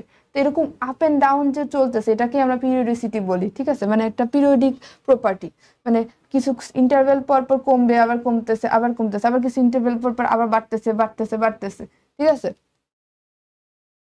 এটাকে আমরা পিরিয়ডিক প্রপার্টিজ বলি। তো এই বেসিক 4টা পিরিয়ডিক প্রপার্টিজ আছে, যেগুলো পিরিয়ডিক টেবিলে, যেগুলো আমরা পড়বো এখন। ঠিক আছে, এখন প্রথমে আমরা অ্যাটমিক রেডিয়াস দিয়ে স্টার্ট করি। অ্যাটমিক রেডিয়াস মানে কি? অ্যাটম আর অ্যাটমের রেডিয়াস। তো অ্যাটমিক রেডিয়াস আমাদের 3 ধরনের হতে পারে: covalent radius, metallic radius, van der Waals radius. তো এইগুলা রেডিয়াস আসার মানেটা কি, কেন আসলো? তো এগুলা আনার মানে হলো, আমরা তো আর অ্যাটমের শেষে এটা হচ্ছে আমার নিউক্লিয়াস, আর এখানে হচ্ছিল অরবিট, এভাবে তো আর থাকে না। আমরা জানি ইলেকট্রন হচ্ছিল একটা ইলেকট্রন হচ্ছিল আমার হচ্ছিল একটা ওয়েভ, ঠিক আছে, ওয়েভের মতো করে ঘুরে। আমরা এটা থেকে এটার কোনো ডিফাইনিড ডিস্টেন্স নাই, রেডিয়াস নাই যে আমরা কেমনে মানে অ্যাটমিক রেডিয়াস যে মাপবো, এখান থেকে তো আর কোনো ডিফাইনিট রেডিয়াস আছে। তো এই জন্য আমরা চাই হচ্ছে হলো যে এটা একটা এক্সাক্ট মাপার জন্য আমরা চাই হচ্ছে বন্ডেড স্টেটে। তো আমরা এই জন্য যেমন H2 যখন বন্ডেড চলে যায় তখন এটা টেরিটরিটা ডিফাইন হয়ে যায়, যে এখানে H2 এখানে H2, এদের টেরিটরি ডিফাইন হয়ে যায়। তো দ্যাটস ওয়াই আমরা বন্ডেড স্টেটে সবসময় অ্যাটমিক রেডিয়াসটা মাপি, ঠিক আছে। তো এই জন্য আমাদের কোভ্যালেন্ট রেডিয়াস, ভান ডার ওয়াল রেডিয়াস, মেটালিক রেডিয়াস, কারণ আমরা জানি কোভ্যালেন্ট বন্ড, মেটালিক বন্ড, ভান ডার ওয়ালস বন্ড। তো দ্যাটস ওয়াই আমরা বন্ডেড স্টেটে অ্যাটমিক রেডিয়াসটা মাপি, দেখি ওই টাইপের নাম আসছে, ঠিক আছে, কোভ্যালেন্ট নাম। কারণ হচ্ছে অ্যাটমের কোনো ডিফাইনাইট বাউন্ডারি নেই, কারণ ওটা একটা ওয়েভ, আমরা জানি না রেডিয়াস কত বড় হবে, এইদিকে এত বড় হতে পারে, এদিকে আরো বড় হতে পারে। তো দ্যাটস ওয়াই আমরা যখন একটা বন্ডে থাকবে তখন একটা ডিফাইনাইট রেডিয়াস ওদের হয়ে যাবে। তো ওর জন্য হচ্ছে আমরা কোভ্যালেন্ট রেডিয়াস, মেটালিক রেডিয়াস, ভান ডার ওয়ালস রেডিয়াস এভাবে আমরা মাপবো। যদিও এটা ইলেকট্রনের নেগেটিভিটি ডিফারেন্সের জন্য অনেক বেশি একটু সেম সবসময় ভাগ হয় না, যদি অ্যাটম ডিফারেন্ট হয় তাহলে আলাদা আলাদা হবে। তো ওইসব হিসাব আমাদের করা লাগবে না, আমাদের নাইও। তো first of all covalent radius. তো কোভ্যালেন্ট রেডিয়াস আমরা জানি কোভ্যালেন্ট বন্ডের মধ্যে, যেমন ক্লোরিন ক্লোরিন বন্ড হচ্ছিল আমার একটা কোভ্যালেন্ট বন্ড, সেম টাইপের পিওর কোভ্যালেন্ট বন্ড এটাকে বলে। তো কোভ্যালেন্ট রেডিয়াস, তো এখানে যেটা দুইটা ডায়ামিটার, এখান থেকে এখান পর্যন্ত যেটা রেডিয়াস, এখান থেকে এখান পর্যন্ত যেটা, এটা এই দুইটা দুই ভাগের হচ্ছিল মানে আমার তাদের ডায়ামিটারের অর্ধেকই হচ্ছিল আমার কোভ্যালেন্ট রেডিয়াস। এরপর ধরো মেটালিক রেডিয়াস। এখন আচ্ছা দেখো মেটাল লোহার পাত আছে, মেটাল কিভাবে থাকে, এখানে একটা আমার নিউক্লিয়াস, এখানে আমার নিউক্লিয়াস, এটা একসাথে এখানে আমার নিউক্লিয়াস, এখানে আমার নিউক্লিয়াস। তো এখানে কিছু ডিলোকালাইজড ইলেকট্রন আছে যেগুলোকে আমরা মুক্ত ইলেকট্রন বলি, ফ্রি ইলেকট্রন যেগুলো থাকে ওগুলা, এখানে কিছু ফ্রি ইলেকট্রন থাকে, কারণ আমরা জানি না যেমন লিথিয়াম, সোডিয়াম এগুলা মেটাল, এদের একটা মুক্ত ইলেকট্রন থাকে। যেমন হচ্ছিল সোডিয়ামের লাস্ট শেলে একটা ইলেকট্রন আছে, তো একটা ইলেকট্রন আছে দেখে এগুলাকে আমরা সফট মেটাল বলি, কারণ একটা ইলেকট্রন, আচ্ছা আগে ওটা পরে বলতেছি। এখন হচ্ছে ইলেকট্রন গুলা লাস্ট শেলে থাকে, তো ওগুলো ফ্রি অবস্থায় থাকে। ফ্রি অবস্থায় থাকলে এই সাইডের যে নিউক্লিয়াস, আরেকটা অ্যাটমের যে নিউক্লিয়াস, ওই ইলেকট্রনটাকে এইভাবে টানে ইভেন এইভাবে টানে অ্যাজ এ রেজাল্ট এখানে একটা অ্যাট্রাকশন ক্রিয়েট হয়, ঠিক আছে। অ্যাট্রাকশন ক্রিয়েট হওয়ার জন্য আমরা হচ্ছিল তোমার এরকম অ্যাট্রাকশন ক্রিয়েট হওয়ার জন্য একটা মেটালের সাথে আরেকটা মেটাল অ্যাটম এরকম লেখে থাকে। তো এগুলা এই জন্য একটা মেটাল ফর্ম হয়, যেমন লোহার হচ্ছিল পাত, ওগুলাতে হচ্ছিল এরকম মেটালের সাথে এরকম ইলেকট্রন গুলা এভাবে নিউক্লিয়াস দ্বারা অ্যাট্রাক্টেড হয় দেখে এরকম একটা লোহার এরকম পাত ক্রিয়েট করতে পারি আমরা এই মেটালিক বন্ডের সাহায্যে। ইলেকট্রন গুলো গ্লু এর মতো কাজ করে এখানে, যেগুলো নিউক্লিয়াস গুলাকে পুরো অ্যাটম গুলাকে একটার সাথে একটা আটকায় রাখে। এখানে হচ্ছে ইলেকট্রন গুলা ঠিক তেমনই গ্লু এর মতো কাজ করে। আচ্ছা, আমাদের মেটালিক বন্ড গেল। এখন আমরা আসি van der Waals bond. Van der Waals bond কিসের ক্ষেত্রে? এটা হচ্ছে মলিকিউলের কেস, মলিকিউল, ঠিক আছে। ধরো এখানে হচ্ছে আমার O2 আছে, O2 একটা অক্সিজেন মলিকিউল, অ্যাটম না কিন্তু অক্সিজেন মলিকিউল O2, ওদের নিজস্ব মাঝখানে কোভ্যালেন্ট বন্ড আছে, কিন্তু আপাতত এই দুইটা মলিকিউলের মাঝখানে যেটা বন্ড থাকবে এটা হচ্ছে আমার ভ্যান ডার ওয়ালস বন্ড। এটা যতটুকু কাছে ভ্যান ডার ওয়ালস রেডিয়াস যেটা যতটুকু কাছে, বেশি কাছে চলে আসলে কিন্তু আবার রিপালশন স্টার্ট হয়ে যাবে। এটা যতটুকু কাছে আসতে পারে অতটুকু কাছটাকে আমরা ভ্যান ডার ওয়ালস রেডিয়াস বলি। যেমন হচ্ছে ধরো ইনার্ট গ্যাস তো কোনো বন্ড ফর্ম করে না, তো ইনার্ট গ্যাস যদি বন্ড না ফর্ম করে তাইলে ওটা রেডিয়াস কিভাবে মাপবো? তো ইনার্ট গ্যাসগুলো বন্ড ফর্ম করে না, কিন্তু তাদের মাঝখানে তো van der Waals attraction force তো থাকে, যেমন হিলিয়াম নিয়ন আর্গন। তখন ওদেরকে যে আমরা এরকম ভ্যান ডার ওয়ালস রেডিয়াস এটা মেজার করতে পারি। আচ্ছা, এখন যেটা ইম্পর্টেন্ট জিনিস, এত কথা শেষ কথা, মানে যেটা ইম্পর্টেন্ট জিনিস ওটা বলি, এটা তো মুভ হবে।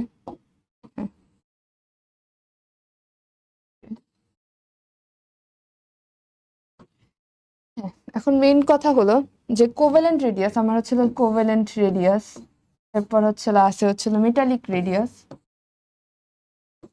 এরপর হচ্ছিল ভ্যান ডার ওয়ালস রেডিয়াস। ছোট করে লিখলাম। তো এই তিনটা রেডিয়াসের মধ্যে কোনটা বড় তোমাদের কাছে কি মনে হয়? যখন আমরা কোভ্যালেন্ট রেডিয়াস মাপি একটার সাথে আরেকটা ওভারল্যাপ করে যায়, কোভ্যালেন্ট বন্ডে কিন্তু ওভারল্যাপিং হয়, কোভ্যালেন্ট বন্ডে ওভারল্যাপ করে, তাহলে কি হবে? তাদের মাঝখানের ইয়েটা কম না, তাদের রেডিয়াসের চেয়ে তাদের মাঝখানের সেন্টারের মাঝখানে ডিস্টেন্সটা ওভারল্যাপিং এর জন্য তাদের রেডিয়াসের চেয়ে কমে গেল না? হ্যাঁ, কমে যায়। তো আবার যখন মেটালিক বন্ড করি এরকম পাশাপাশি থাকে মেটাল গুলা, ঠিক আছে, মেটালিক বন্ড। আর ভ্যান ডার এটা ছিল কোভ্যালেন্ট বন্ড, মেটালিক বন্ড এটা ছিল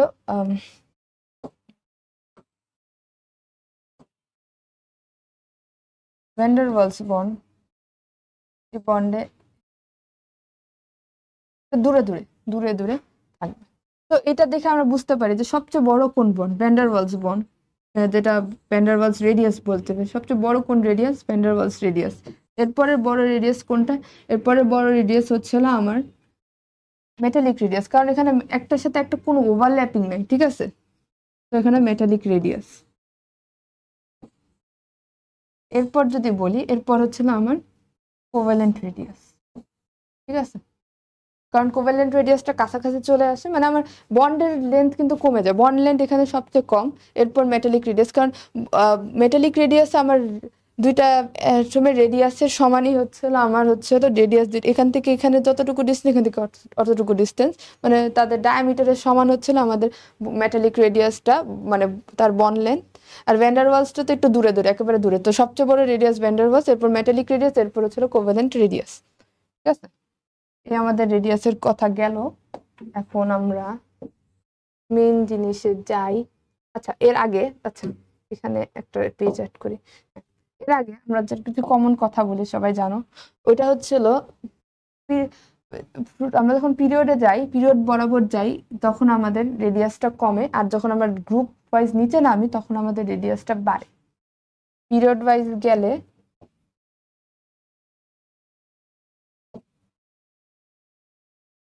আমরা যখন পিরিয়ড ওয়াইজ এদিকে যাই,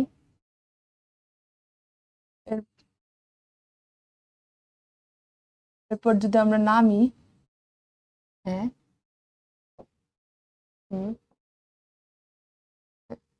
এখানে আমার অ্যাটমিক রেডিয়াসটা বাড়ে, ঠিক আছে, ইনক্রিজ হয় না, এখানে অ্যাটমিক রেডিয়াস আমার ডিক্রিজ হবে,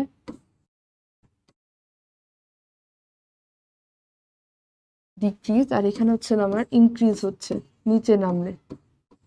এটা কমন ট্রেন্ড, ঠিক আছে। কারণ হচ্ছিল আমরা এখানে একটা জিনিস পড়তে পারি, ইফেক্টিভ নিউক্লিয়ার চার্জ অথবা জেড ইফেক্টিভ,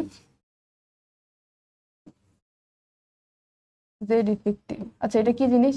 আমরা যখন এ পর্যন্ত যাই, যখন আমরা সোজাসুজি যাই পিরিয়ড ওয়াইজ লেফট টু রাইটের দিকে যাই, তো তখন আমরা দেখি যে আমাদের শেল নাম্বার কিন্তু সেমই থাকে,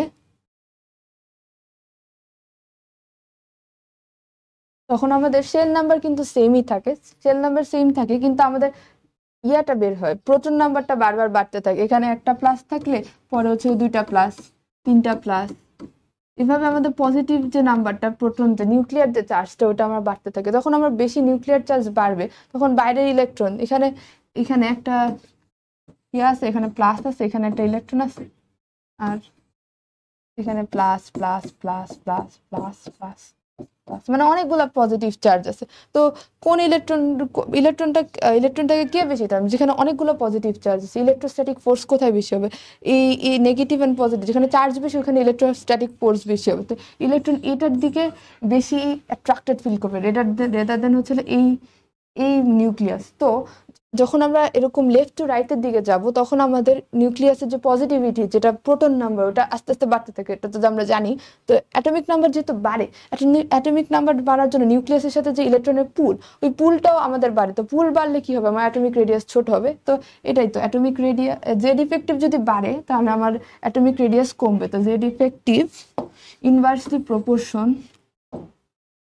জেড ইফেক্টিভ এফ এফ আমার হচ্ছে ইনভার্সলি প্রপোর্শন হচ্ছে অ্যাটমিক রেডিয়াস। কেন? কারণ হচ্ছে জেড ইফেক্টিভ যদি বাড়ে, মানে ইফেক্টিভ নিউক্লিয়ার চার্জ যেটা যেটা নিউক্লিয়াসের ভিতরে যে চার্জগুলো পজিটিভ চার্জ যদি বাড়ে, সে লাস্ট শেলের ইলেকট্রনটাকে আরো জোরে নিজের দিকে পুল করতে পারবে, এন্ড বেশি পুল করলে তো তাদের অ্যাটমিক রেডিয়াস অলরেডি কমে আসবে। সো আমরা যখন লেফট টু রাইটের দিকে যাব, তাইলে তখন আমার অটোমেটিক্যালি আমার রেডিয়াস কমে যায়। সেম যখন ইনক্রিজ করব, তখন তো যখন আমরা নিচের দিকে যাব, ডাউন আর গ্রুপ যাব, তখন আমাদের ইফেক্টিভ চার্জ তখন আমাদের ইলেকট্রন সংখ্যা বাড়ে, আবার প্রোটন সংখ্যাও বাড়ে, কিন্তু ওটার যে বড় যে ফ্যাক্টরটা কাজ করে ওটা হচ্ছে আমাদের নতুন করে শেল অ্যাড হয়, তো ওই ফ্যাক্টরটাকে ওটা নালিফাই করে দেয়। শেলের যে ফ্যাক্টরটা যেটা অ্যাড হয় ওটা হচ্ছিল বেশি ডিস্টেন্স ক্রিয়েট করে দেয়, মানে এখানে যখন বেশি বেশি শেল অ্যাড হয়ে যাবে, তখন লাস্ট শেলের ইলেকট্রনটাকে অ্যাট্রাক্ট করা নিউক্লিয়াসের জন্য কষ্ট হয়ে যাবে। এই জন্য নিউক্লিয়াস হলো ওটা ভালোভাবে অ্যাট্রাক্ট করতে পারে না, অ্যাটমিক রেডিয়াসটা অ্যাজ এ রেজাল্ট বেড়ে যায়। আবার আরেকটা এক্সপ্লেনেশন এটাও দেওয়া যায়, যখন আমরা ডাউন আ গ্রুপ যায়, তখন আমাদের ইলেকট্রনের ডেন্সিটিটা ইলেকট্রন বেড়ে যায়, লাস্ট শেলে আমার অনেকগুলা মানে ইলেকট্রন বেড়ে যায়, তো ইলেকট্রনের জন্য রিপালশনের জন্য অনেক সময় তোমার সাইজ বড় হয়ে যায়। তো এই জন্য আমরা যখন ডাউন আ গ্রুপ যাব, তখন আমার সাইজ বড় হবে, আবার যখন লেফট টু রাইটে যাব সাইজ আবার ছোট হবে। একদিকে বড় হইলে আরেকদিকে কমবে, এটাই স্বাভাবিক পিরিয়ডিক প্রপার্টি। আচ্ছা, এখন এটার কমন কথাবার্তা, এখন আসি মেইন জিনিস যেটা আয়নিক রেডিয়াস। আয়নিক রেডিয়াস দেখে বোঝা যাচ্ছে এটা হচ্ছে আয়নের রেডিয়াস। তো আয়ন কত কি ধরনের হতে পারে? আয়ন হতে পারে হচ্ছিল তোমার ক্যাটায়ন, হতে পারে হচ্ছিল তোমার অ্যানায়ন, আর নাইলে হচ্ছিল নর্মাল অ্যাটম হইতে পারে। তো ওটা তো নর্মাল অ্যাটমে আয়ন না। তো যদি আমরা দেখি তোমার হচ্ছে হলো, যেমন হচ্ছে হলো কি দেখা যায়, ধরো নাইট্রোজেন, মানে নাইট্রোজেন প্লাস, নাইট্রোজেন মাইনাস, এটা এক্সাম্পল দিলাম, এটা হওয়া লাগবে এমনই কোন কথা নেই, নাইট্রোজেন মাইনাস। এখন দেখো তো, যখন আমার নাইট্রোজেন নর্মাল অ্যাটম ছিল ওইটার কথা বাদ দিই, এখন আমার ধরো নাইট্রোজেন প্লাস, মানে আমার হচ্ছে এখানে আমার হচ্ছে একটা nucleus plus plus plus, nucleus plus plus plus, এখানে হচ্ছে আমার ইলেকট্রন গুলো ঘুরঘুর করতেছে নিউক্লিয়াসের আশেপাশে, electron electron electron electron electron. এখন এখান থেকে আমি একটা ইলেকট্রনকে বাইর করে নিয়ে গেছে মানে পজিটিভ করে ফেলছে। এখন কি করবে, নিউক্লিয়াসটা বাকি যে ইলেকট্রন গুলো ওটাকে আরো জোরে টান দিবে না, কারণ এখানে তো ইলেকট্রন চলেই গেছে আমার, আর ইলেকট্রন বের হয় সবসময় লাস্ট শেল থেকে, তো শেল একটা কমে যায়। ওইভাবে চিন্তা করা যায় যে লাস্ট শেল থেকে যদি ইলেকট্রন হয়ে যায়, ইলেকট্রন বের হয়ে যায়, শেল একটা কমে যায়, তো নিউক্লিয়াসের সাথে ডিস্টেন্সটা আরো কাছে এসে বললো না, আর নিউক্লিয়াসের উপরে প্রেশারটা কমে গেছে, যে সে এখন আরো অল্প ইলেকট্রনকে ওই সেম ফোর্সে টানতে পারতেছে। তো এর জন্য আমার ক্যাটায়নের সাইজটা কম হয়ে যায়, কারণ সে নিউক্লিয়াসটা আরো বেশি পুল করতে পারছে, কারণ একটা ইলেকট্রন বের হয়ে গেছে। তো এখন এই জন্য আমার নিউক্লিয়াসটা ভালো পুল করতে পারে। সেম এখানে যদি আমি বের না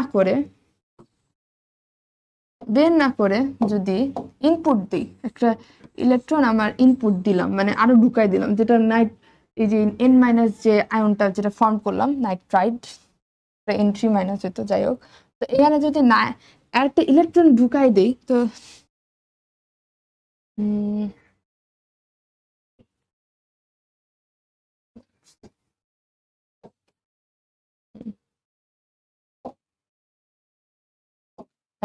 এখন আরেকটা ইলেকট্রন যদি আমি এখানে ঢুকাই দিই, আরেকটা ইলেকট্রন ঢুকাইলে হচ্ছিল তোমার এখানে নিউক্লিয়াসের উপরে যে প্রেশার বেড়ে যাবে না, কারণ তার সেম ফোর্স দিয়ে আরেকটা এক্সট্রা ইলেকট্রনকে পুল করা লাগতেছে। আর আরেকটা মোস্ট ইম্পর্টেন্ট জিনিস, যখন আমি এক্সট্রা করে ইলেকট্রন ঢুকাবো, তো আমার রিপালশনও তো হবে, ইলেকট্রনের মধ্যে একটা রিপালশন হতে হবে, সেম চার্জ রিপেল করে। তো রিপালশনের জন্য ওভারঅল আমার হচ্ছে বেড়ে যাবে, আমার নাইট্রাইড মানে অ্যানায়নের রেডিয়াসটা বেড়ে যাবে। তাইলে এটা কি হবে, অ্যানায়ন, এরপর নিউট্রাল আয়ন, কারণ নিউট্রাল আয়নে তো কিছু নাই, নিউট্রাল আয়ন থেকে ছোট হবে একটু হচ্ছে না আমার পজিটিভ আয়ন, যেটাকে ক্যাটায়ন বলি, ঠিক আছে, নিউট্রাল থেকে বেশি হবে। তাহলে এখানে কি হবে, ক্যাটায়নের থেকে সাইজ বড় কি হবে, নিউট্রাল আয়নের সাইজ বড় হবে, নিউট্রাল, তো নিউট্রালের থেকে বড় হবে কি আমার না, এটাই হচ্ছিল আমার মেইন আয়নিক রেডিয়াস। আচ্ছা, এখানে কিছু ফ্যাক্টর আছে, তো কিছু ফ্যাক্টর আলোচনা করার আগে এটা একটু ছোট করে নিই, এই পেজে করে দিই তাহলে সুবিধা হবে। ক্যাটায়ন, অ্যানায়ন,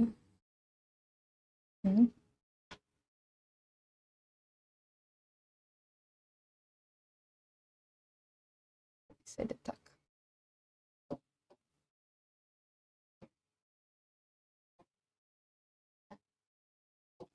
আচ্ছা, এখন এটা তো আমরা দেখলাম যে ক্যাটায়ন, নিউট্রাল আয়ন, অ্যানায়ন, ওকে, এগুলো আমরা দেখলাম।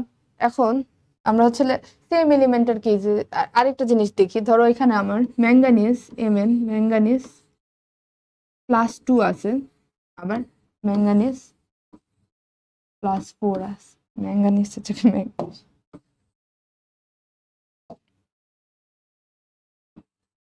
ম্যাঙ্গানিজ +4। আচ্ছা, আবার আবার এখানে ধরো কি দি আয়রন, আয়রন হচ্ছে হলো +3 আছে, প্লাস Fe হচ্ছে হলো +2 আছে। আবার যদি অ্যানায়ন দেই, নাইট্রোজেন 3- আবার নাইট্রোজেন মাইনাস। এখন দেখো এখানে হচ্ছে আমার পজিটিভ চার্জ কোনটাতে বেশি, +4 এ পজিটিভ চার্জ বেশি। পজিটিভ চার্জ মানে কি, ভ্যাকেন্সি বেশি। আমার নিউক্লিয়াসের সাথে ইলেকট্রনের মানে নিউক্লিয়াস সেম ফোর্সে টানবে, কিন্তু আমার ইলেকট্রন কম, তাহলে বাকি রেস্ট যে ইলেকট্রনগুলো সে আরো বেশি পুল ফেস করবে, আরো বেশি টান খাবে নিউক্লিয়াস থেকে। তাইলে কম্পারেটিভলি কোনটার সাইজ ছোট হওয়া উচিত? অফকোর্স যেখানে পজিটিভ চার্জ বেশি ওইটার সাইজ আমার ছোট হয়ে যাবে। তো বড়কে আমার ম্যাঙ্গানিজ 2+। কারণ কি, এখানে হচ্ছে আমার ইলেকট্রন আমার এখানে কম, ইলেকট্রন কম দেখে আমার নিউক্লিয়াসের পুলটাও কম। আচ্ছা, এখন হচ্ছিল সেকেন্ড হচ্ছিল Fe3+ আর Fe2+। এর মধ্যে কোনটা বেশি হবে, ছোট মানে বেশি বড় হবে? এটা Fe2+। কারণ সেম কারণ, কারণ এখানে হচ্ছিল আমার অ্যাটমিক সাইজটা হচ্ছিল আমার কমে যায়, কারণ হচ্ছিল তার পজিটিভ চার্জটা বেশি। পজিটিভ চার্জ বেশি মানে ইলেকট্রন নাই, ইলেকট্রন নাই দেখে যে রেস্ট অফ দ্য ইলেকট্রন আমার অরবিটে আছে ওইগুলা নিউক্লিয়াস আরো জোরে পুল করতে পারতেছে, ঠিক আছে? দ্যাটস ওয়াই হচ্ছে না আমার সাইজটা কমে যায় Fe2+ এর সেম। এখন দেখো নাইট্রাইট, মানে একটা ইলেকট্রন ঢুকছে, একটা ইলেকট্রনের রিপালশন বেশি নাকি তিনটা ইলেকট্রনের রিপালশন বেশি হবে? অফকোর্স তিনটা ইলেকট্রনের রিপালশন বেশি হবে। এই জন্য আমার এখানে নাইট্রাইটের সাইজটা বেশি বড় হয়ে যায়, রিপালশন মানে কি বড়। আর অ্যানায়নের জন্য হচ্ছিল কন্ট্রাকশন হবে, মানে পুল করবে। অ্যানায়নে কন্ট্রাকশন হবে, সরি না, হ্যাঁ, ক্যাটায়নে কন্ট্রাকশন হবে, অ্যানায়নে আমার রিপালশন হবে। রিপালশনের জন্য আমার কি এক্সপ্যানশন হবে, সাইজ বড় হয়ে যাবে। তো এই জন্য এখানে হচ্ছে আমার বড়কে নাইট্রাইটটা বড়, ঠিক আছে? যেটা N3-, যেটাতে তিনটা নেগেটিভ আয়ন আছে, ওটা আমার বড়। আচ্ছা, এখন আসো আরেকটা ইম্পর্টেন্ট জিনিস। এটা তো নর্মাল আয়নিক রেডিয়াসের কথা বললাম, এখন আরেকটা ইম্পর্টেন্ট জিনিস, যেটা হচ্ছে আমাদের আইসো ইলেকট্রনিক এলিমেন্টস।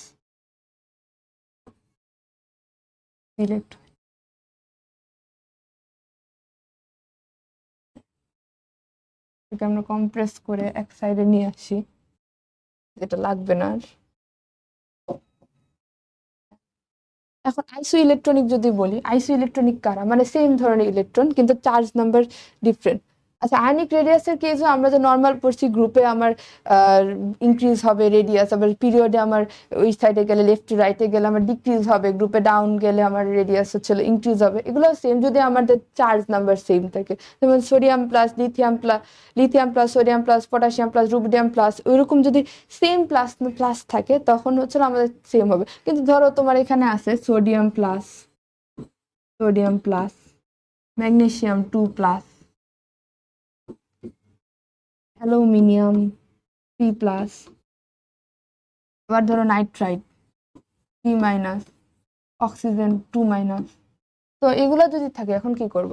এখন তো আমার কি করবো, এখানে চার্জ বেশি আবার সাইজ বেশি, ইয়া বেশি, এটার এক্সপ্লেনেশন দেই, বাট এটা শর্টকাট এটা বলা যায় এই যে এইসব কেজে আমরা দেখবো যে সোডিয়ামে একটা প্লাস মানে কি 10টা ইলেকট্রন, ম্যাগনেসিয়ামের 2টা প্লাস মানে কি 10টা ইলেকট্রন, এখানেও 10টা ইলেকট্রন, এখানেও 10টা ইলেকট্রন, এখানেও 3 মানে 13 ছিল, 13 থেকে 3 চলে গেছে, 10টা ইলেকট্রন, এখানে 7 ছিল, 7-এর সাথে আবার 3 আসছে, 10 ইলেকট্রন, আবার এখানেও 10 ইলেকট্রন, মানে আইসো ইলেকট্রনিক, মানে সেম আইসো মানে সেম, মানে ইলেকট্রনিক মানে সেম ইলেকট্রন নাম্বার। তো আইসো ইলেকট্রনিক, ঠিক আছে? আইসো ইলেকট্রনিক হয়েছে দেখে কি হয়েছে, দেখো সোডিয়ামে প্লাস, ঠিক আছে, প্লাস দেখে তার সাইজটা কি কমে যাবে না? মানে হচ্ছিল একটা ইলেকট্রন চলে গেছে, আবার নিউক্লিয়াস সেম থিওরি, ওই নিউক্লিয়াস পুল বেশি দিবে প্লাস।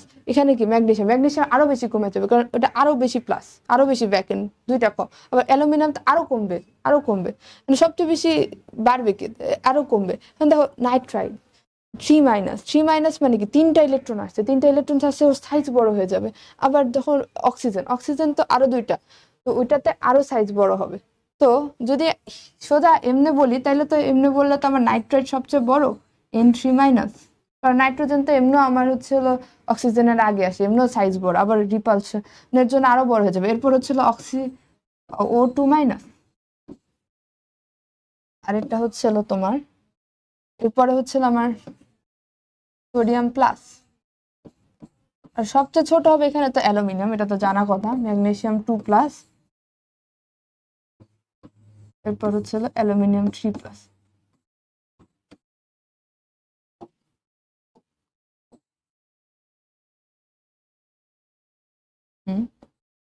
ছোট করি,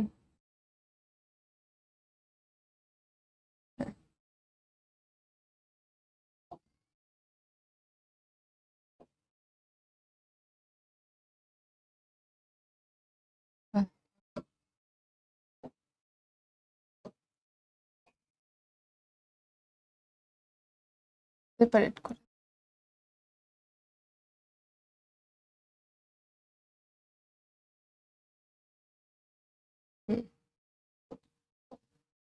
এখন এখানে হচ্ছে ছোট ছোট হবে, বাট এটা একটা ইজি ওয়ে আছে, আমি বলি size inversely proportional two 1/z। কারণ জেড কি আমাদের অ্যাটমিক নাম্বার। আর এই ভিডিও এইভাবে বানানো যাবে না স্যার, ওই যে রিফাত আমার সাথে আসছিল, অ্যাটমিক নাম্বার, ঠিক আছে, atomic number, size inversely proportion two atomic number. তো এইভাবে যদি করি তাহলে এখানে সবচেয়ে কম অ্যাটমিক নাম্বার কি, নাইট্রাইডের। তো নাইট্রাইডের অ্যাটমিক নাম্বার সবচেয়ে কম, তাইলে বড় কে, নাইট্রাইড। এরপর অক্সিজেনের অ্যাটমিক নাম্বার আরো কম, মানে নাইট্রোজেনের চেয়ে মানে একটা বলে অ্যাটমিক নাম্বার বেশি মানে সাইজ কম। তো এখানে সবচেয়ে বেশি অ্যাটমিক নাম্বার কার, অ্যালুমিনিয়াম, অ্যালুমিনিয়ামের সাইজ তাহলে সবচেয়ে কম। এরপর ম্যাগনেসিয়ামের সাইজ কম, এরপর মানে এরপর সোডিয়ামের সাইজ কম, এরপর হচ্ছে অক্সিজেন, এরপর নাইট্রোজেন। তো আস্তে আস্তে আমার সাইজ মানে যত অ্যাটমিক নাম্বার কম তত আমার হচ্ছে হলো সাইজ বড়। যেমন নাইট্রোজেনের অ্যাটমিক নাম্বার সবচেয়ে কম, নাইট্রোজেনের সাইজ তো সবচেয়ে বড়। তো এটা একটা শর্টকাট ছিল।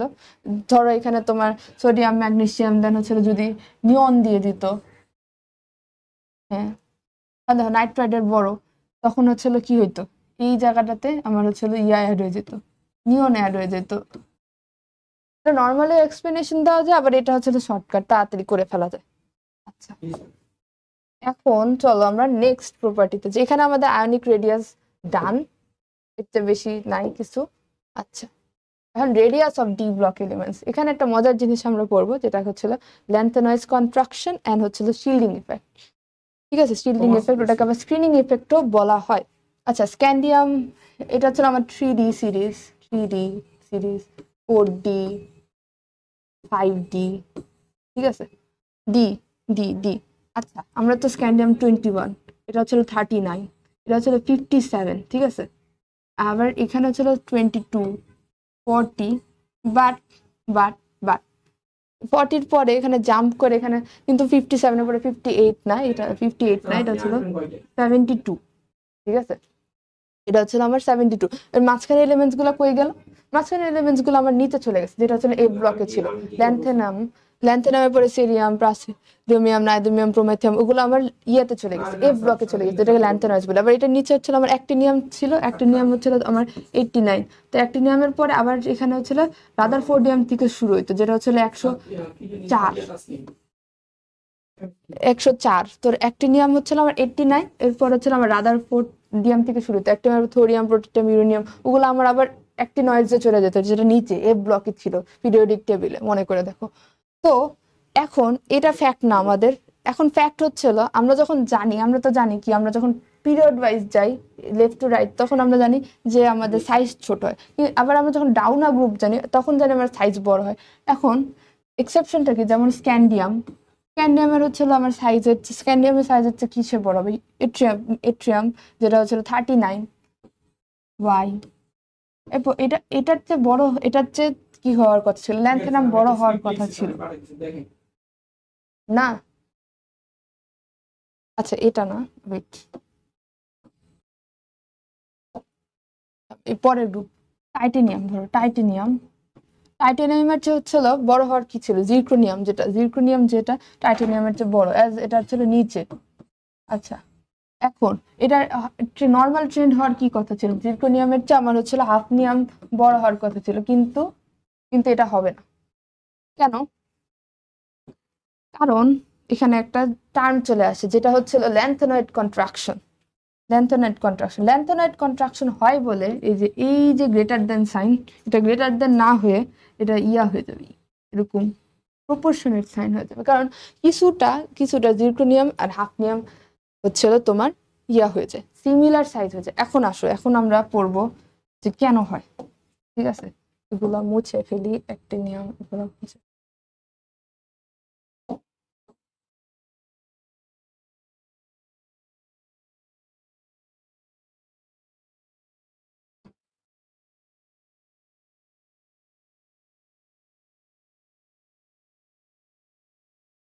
হুম, হ্যাঁ। এখন এটা কেন হয়, এখন হেডিং দেই ল্যান্থোনয়েড কন্ট্রাকশন।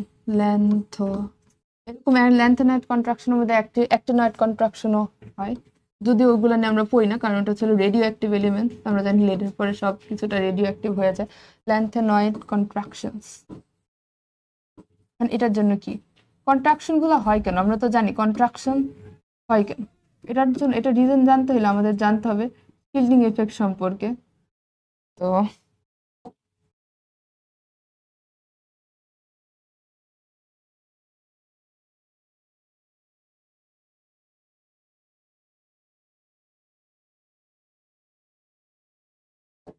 তো হ্যাঁ, শিল্ডিং এফেক্টটা জিনিস নামটা শুনে কি বোঝা যাচ্ছে, শিল্ড করে, কিসের থেকে শিল্ড করে।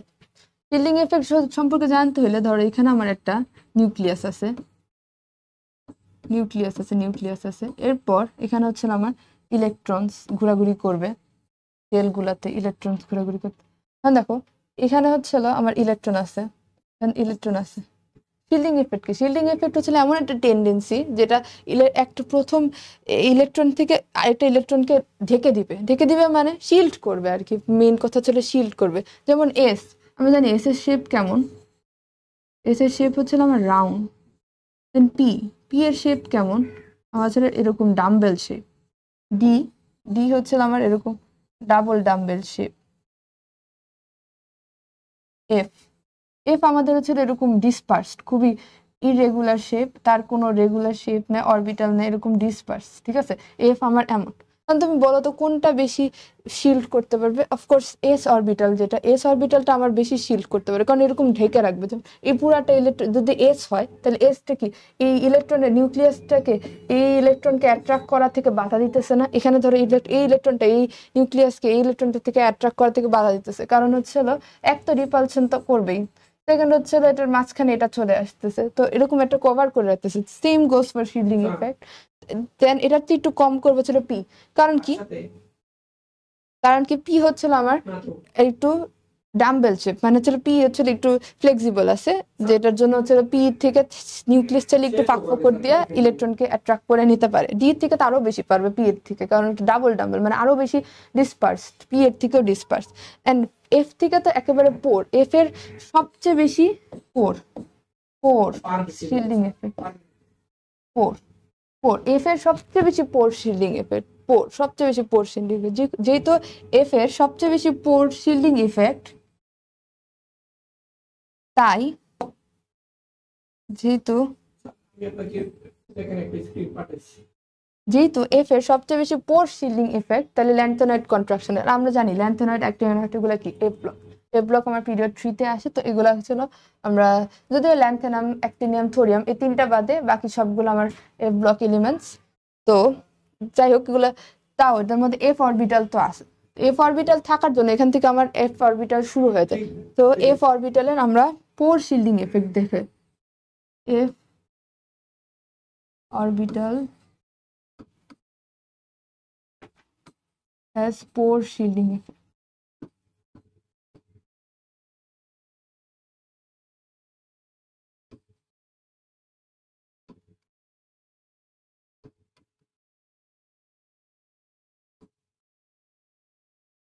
পোর শিল্ডিং, এই এফ অরবিটালের পোর শিল্ডিং এফেক্টের জন্যই কি হয় আমার সাইজগুলো ওই যে সেম, সব জায়গায় সেম থিওরি, এক থিওরি জানলেই সব বোঝা যায়। যেমন নিউক্লিয়াস যেহেতু চায় এফ এর ফাঁকফুকর দিয়ে নিউক্লিয়াস পারে হচ্ছে তোমার লাস্ট শেলে ইলেকট্রনটাকে অ্যাট্রাক্ট করে ফেলতে, তাহলে কি হয় বেশি পুল দেয়, বেশি পুল করার জন্য আমার সাইজটা ছোট হয়ে যায়।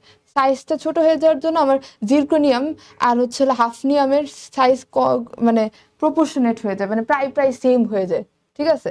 এই জন্য এটার জন্য দায়ী হচ্ছিল শিল্ডিং ইফেক্ট। শিল্ডিং ইফেক্ট সবচেয়ে বেশি কার? এস এর, এরপর কার? পি এর, এরপর কার? ডি এর, এরপর কার? এফ এর, ঠিক আছে। এইভাবে আমরা হচ্ছে শিল্ডিং ইফেক্টটা জানি, ঠিক আছে। এই যে এস সবচেয়ে বেশি বাধা দিবে, ঠিক আছে। তো এটা বলো ইলেকট্রন বের করা কোনটা সবচেয়ে, কোথা থেকে সবচেয়ে বেশি ইজি?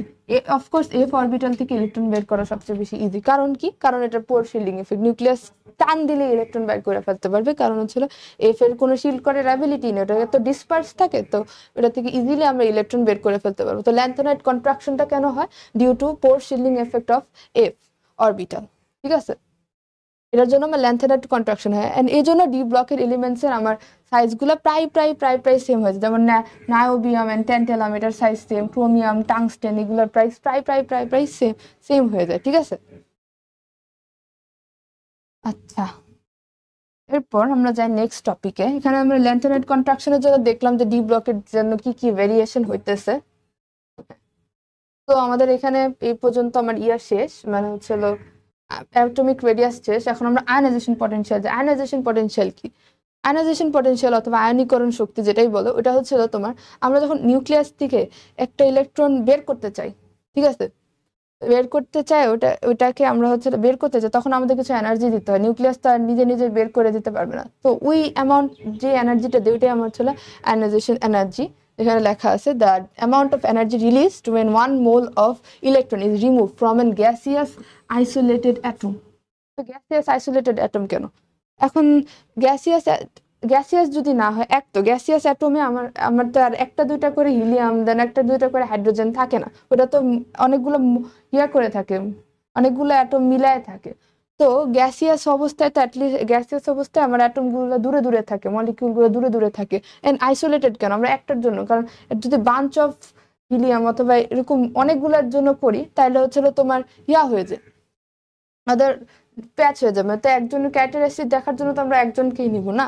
তো এই জন্য আমার isolated atom, gaseous isolated atom, gaseous and isolated একটা অ্যাটম নিব।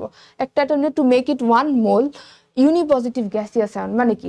একটা মোল বা একটা আয়ন যদি একটা ইলেকট্রন যদি বের করে ফেলে, এটা পজিটিভ চার্জ হয়ে যাবে, ক্যাটায়ন হয়ে যাবে, তো ইউনিপজিটিভ মানে একটা। আবার যদি সেকেন্ড বার বের করি তাহলে হচ্ছিল মানে ডাবল পজিটিভ হয়ে যাবে, মানে ওটা সেকেন্ড আয়নাইজেশন পটেনশিয়াল হয়ে যাবে। আবার যদি থার্ড বার বের করি তাহলে ওটা থার্ড আয়নাইজেশন পটেনশিয়াল হয়ে যাবে। এভাবে এরকম একটা একটা করে ইলেকট্রন বের করলে যে আমাদের একটা এনার্জি দিতে হবে, ইলেকট্রন তার নিজের থেকে বের হয়ে আসবে না, আমাদের এনার্জি দিলেই না আমরা বের করতে পারবো ইলেকট্রন। তো ওইটাকে আমরা আয়নাইজেশন পটেনশিয়াল বলি। এটার ইউনিট হচ্ছে electron volt per atom or kilojoule per mole, ঠিক আছে। Electron volt per atom or kilojoule per mole, ঠিক আছে। 1 ইলেকট্রন ভোল্ট, আচ্ছা ওটা কনভার্ট করে নিও তোমরা। ইলেকট্রন ভোল্ট থেকে কনভার্ট করার জন্য হচ্ছিল তোমার হচ্ছিল জুলে নেওয়ার জন্য ইয়ে দিয়ে মাল্টিপ্লাই করতে হয়, ইলেকট্রনের চার্জ দিয়ে মাল্টিপ্লাই করতে হয়, তো তখন ওটা জুলে চলে যাবে, পরে ওখান থেকে কিলো জুল পার মোল এটা এমনি বের হয়ে যাবে, ওখানে পার অ্যাটম পার মোল, ঠিক আছে। তো আচ্ছা, এখন দেখো ইলেকট্রন অ্যাফিনিটির সাথে আমরা অ্যাটমিক নাম্বার একটা রিলেশন খুঁজে পাইতে পারি। কারণ আমরা যখন পিরিয়ডে লেফট টু রাইটে যাই তখন কি আমাদের অ্যাটমিক নাম্বার বাড়ে, অ্যাটমিক নাম্বার বাড়লে কি আমাদের প্রোটন নাম্বার বাড়ে, প্রোটন নাম্বার বাড়লে আমাদের হচ্ছে শেল নাম্বার তো আর ইনক্রিজ হয় না। যত বেশি পজিটিভ নাম্বার বাড়বে তত বেশি পুল হয় না, পুল বাড়বে। পুল বাড়ার জন্য আমাদের সাইজটা ছোট হয়, যেটা আমরা অ্যাটমিক রেডিয়াসে পড়ছি। সাইজ ছোট হওয়ার জন্য যখন পুল বেশি হবে, সাইজ ছোট হবে, তখন ওখান থেকে যদি আমি একটা ইলেকট্রনকে বাইট করতে যাই আমার বেশি এনার্জি দেওয়া লাগবে। তো আয়নাইজেশন পটেনশিয়াল আমার যখন লেফট টু রাইটে যাব তখন আমার বাড়বে। আবার যখন ডাউনা গ্রুপ যাব, ধরো লিথিয়াম, সোডিয়াম, ম্যাগনেসিয়াম অথবা বেরিলিয়াম, দেন হচ্ছিল ম্যাগনেসিয়াম, বেরিলিয়াম, ম্যাগনেসিয়াম, ক্যালসিয়াম, ফ্রনসিয়াম, ওগুলো যদি যাই ডাউনা গ্রুপ যদি নিচের দিকে যাই, তো তখন দেখবো যে আমাদের অ্যাডেড শেল অ্যাড হচ্ছে, শেল অ্যাড হচ্ছে, শেল অ্যাড হচ্ছে। তো নিউক্লিয়াসের সাথে লাস্ট ইলেকট্রনের দূরত্বটা বেড়ে যেতেছে। দূরত্ব বাড়লে কি হবে? দূরত্ব বাড়লে হচ্ছে না আমাদের পুল, নিউক্লিয়াসের পুল কমে যাবে, নিউক্লিয়াসের সাথে ইলেকট্রনের অ্যাট্রাকশন কমে যাবে। আমরা ইনভার্সলি প্রপোর্শনাল ডিস্টেন্স মানে স্ট্যাটিক ইলেকট্রিসিটিতে এটা পড়ছি যে কুলম্বের লোতে, যে এটা ডিস্টেন্সের সাথে ইনভার্সলি প্রপোর্শনাল। তো শেল যখন অ্যাড হবে তখন তার রেডিয়াসটা তো আরো বাড়বে, রেডিয়াস বাড়লে তো তাদের ডিস্টেন্স বাড়বে, তো তখন তাদের অ্যাট্রাকশন কমে যাবে, অ্যাট্রাকটিভ ফোর্স কমে যাবে, ইলেকট্রোস্ট্যাটিক ফোর্স কমে যাবে। দ্যাটস ওয়াই আমরা যখন নিচের দিকে যাব, যেহেতু সাইজ বাড়ে, তো সাইজের সাথে সাইজ বাড়ে, দ্যাটস ওয়াই হচ্ছিল আমার আয়নাইজেশন পটেনশিয়ালটা কমে যাবে, কারণ কি আমরা ইজিলি বাইট করে ফেলতে পারবো। তো এর জন্য আমরা জানতে চাই একেবারে লেফট থেকে একেবারে রাইটে আমার এলিমেন্ট কি, হাইড্রোজেন, সরি হিলিয়াম না, আর একেবারে নিচে আমার এলিমেন্ট হচ্ছিল সিজিয়াম আর ফ্রান্সিয়াম। আমরা ফ্রান্সিয়াম নেই না, কারণ ফ্রান্সিয়াম হচ্ছিল রেডিও অ্যাক্টিভ, অত বেশি লাগে না, তো ফ্রান্সিয়াম আমরা বাদই দিই, ফ্রান্সিয়াম আমরা নিব না, তো ফ্রান্সিয়ামটা মুছে দিই, ফ্রান্সিয়াম রেডিও অ্যাক্টিভ, তো রেডিও অ্যাক্টিভ দেখে আমরা ফ্রান্সিয়াম নিব না, আমরা জাস্ট সিজিয়ামটা নিই। তো এখন দেখো সবচেয়ে বেশি আয়নাইজেশন পটেনশিয়াল কার হবে তাহলে, হিলিয়াম, কারণ একেবারে উপর থেকে একেবারে সবচেয়ে বেশি রাইটে, তো সবচেয়ে বেশি কষ্ট হবে কি, আবার এটার মধ্যে 1s2, মানে একেবারে হাফ ফিল্ড অবস্থায়, মানে ফুল ফিল্ড অবস্থায় আছে 2s অরবিটাল, তাহলে এখান থেকে ইলেকট্রন বাইর করতে আমার সবচেয়ে বেশি কষ্ট হবে। আর এখান থেকে আমার সিজিয়ামে দেখো, সিজিয়াম হচ্ছে সবচেয়ে লেফটে অ্যান্ড সবচেয়ে নিচে, দ্যাটস ওয়াই আমার হচ্ছে সিজিয়ামের থেকে ইলেকট্রন বের করতে অনেক ইজি হবে। তো তো মোস্ট আয়নাইজেশন পটেনশিয়াল হলো কার, হিলিয়ামের। আর এরপর হলো লিস্ট আয়নাইজেশন পটেনশিয়াল, অর্থাৎ এটা ইলেকট্রোপজিটিভ এলিমেন্টও বলা যায়। আর এটা এটা মানে ইলেকট্রোপজিটিভ এলিমেন্ট যেটা লিস্ট আয়নাইজেশন পটেনশিয়াল হচ্ছিল আমার সিজিয়ামের, ঠিক আছে।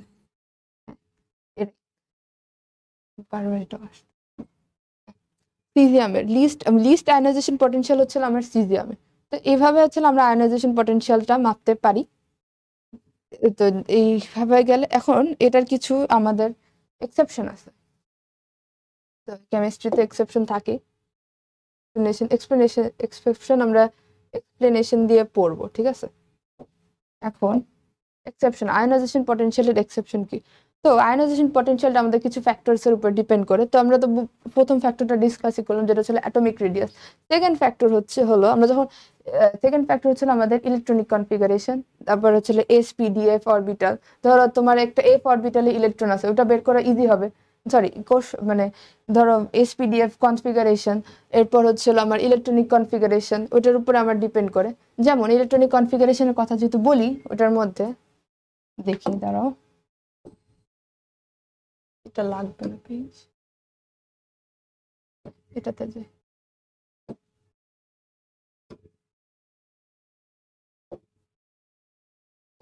পেজ আছে, হ্যাঁ। এখন দেখো এখানে ইলেকট্রনিক কনফিগারেশন, বেরিলিয়ামের 4, বোরনের 5, নাইট্রোজেনের হলো বেরিলিয়াম বোরন, কার্বন হবে এখানে একটা, আচ্ছা, নাইট্রোজেনের 7, অক্সিজেনের 8, দেন আচ্ছা ম্যাগনেসিয়ামের 12, 13, এরপর ফসফরাসের 15, আর সালফারের 16। আচ্ছা, আমরা যদি জানি, যদি আমরা এটা আমার গ্রুপ পিরিয়ড 2 এর elements, beryllium, boron, carbon, nitrogen, oxygen. আচ্ছা, দেখো তো বেরিলিয়ামের ইলেকট্রনিক কনফিগারেশনটা 1s2 2s2, কি এটা আমাদের ফুল ফিল্ড কনফিগারেশন। আবার বোরনের 1s2 2s2 2p1, তো কোনটা থেকে আমার ইলেকট্রন বের করার সুবিধা হবে বেশি, বোরন থেকে। তাহলে হবে কি, আমি এখানে যদি লিখি, ধরো lithium, beryllium, boron, carbon, nitrogen, oxygen, fluorine,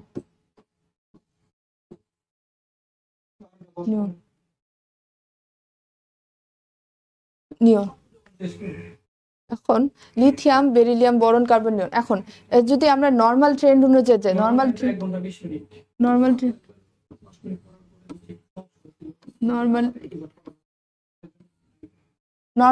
normal যদি ট্রেন্ড ফলো করি, তাহলে নর্মাল ট্রেন্ড, নর্মাল ট্রেন্ড যদি এটা ফলো করে, নর্মাল ট্রেন্ড ফলো করলে এটা তোমার এইভাবে হইতো, কিন্তু আসলে এটা হয় না, কারণ এটার জন্য আমরা এখানে ইলেকট্রনিক কনফিগারেশন দেখতে পারতেছি। এখন দেখো আয়নাইজেশন পটেনশিয়াল কি, যেটা ইলেকট্রন বাইর করার জন্য এনার্জি দিতে হয়। তো ইলেকট্রন বাইর করার জন্য আমার এনার্জি কি, বেরিলিয়ামে বেশি দিতে হবে। তাইলে এখানে একটা ট্রেন্ডের ঝামেলা হবে, কাপলা হবে, কারণ এখানে ফুল ফিল আর এখানে হাফ ফিল, মানে এখানে কিছুই নেই, মানে এখানে P1 তো কোনো হাফ ফিলও না, ফুল ফিল কনফিগারেশন। আবার দেখো নাইট্রোজেন আর অক্সিজেনের মধ্যে, নাইট্রোজেনের অক্সিজেনের মধ্যে 2p2, আবার 2p3, কারণ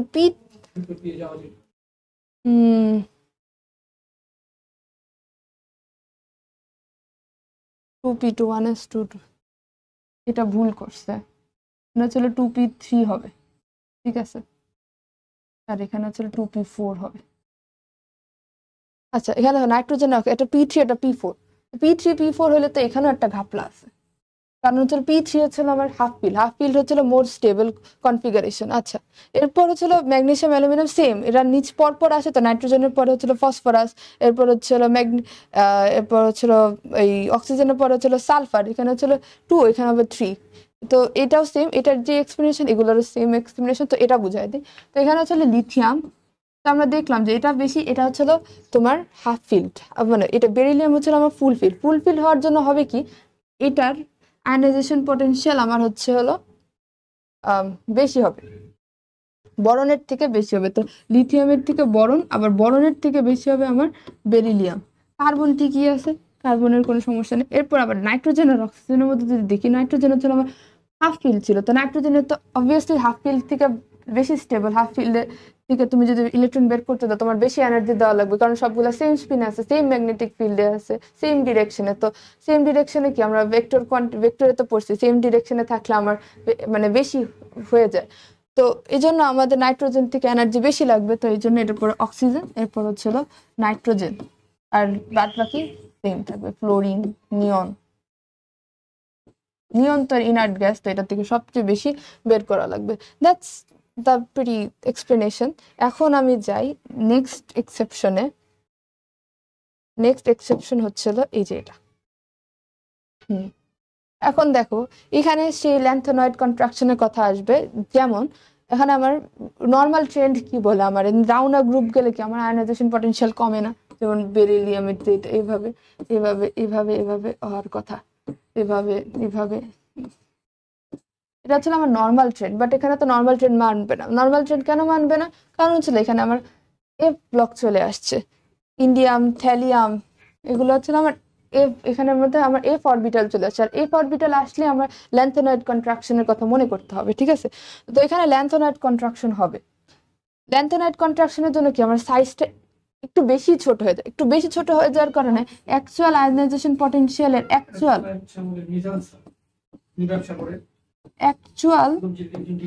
আয়নাইজেশন পটেনশিয়াল হবে হচ্ছিল বেরিলিয়ামের পরে আমার হয়ে যাবে হচ্ছিল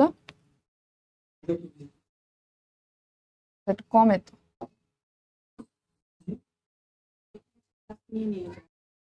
এটা মুছে ফেলি, তাহলে কনফিউশন হবে না।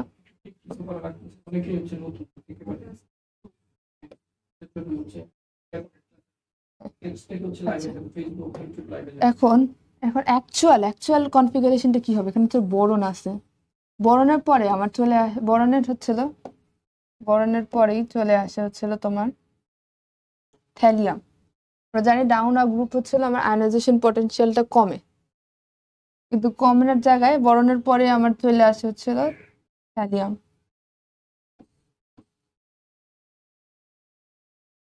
এরপর আসে হচ্ছিল আমার এরপর হচ্ছিল আমার germanium, sorry gallium and aluminium. অ্যালুমিনিয়ামের আগে আবার গ্যালিয়াম চলে আসে, তারপর অ্যালুমিনিয়াম, এরপর হচ্ছিল আমার হচ্ছিল ইন্ডিয়াম। আমরা যদি গ্রাফ একটা দেখি,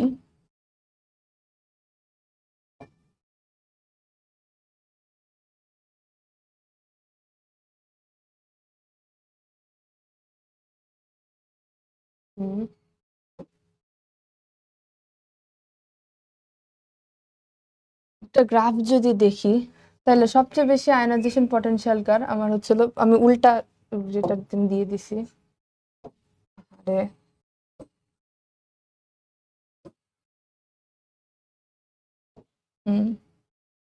এখানে হচ্ছিল বরনের বেশি, এরপর থ্যালিয়াম, এরপর হচ্ছিল গ্যালিয়াম, এরপর অ্যালুমিনিয়াম, এরপর হচ্ছিল আমার ইন্ডিয়াম আসে, ঠিক আছে?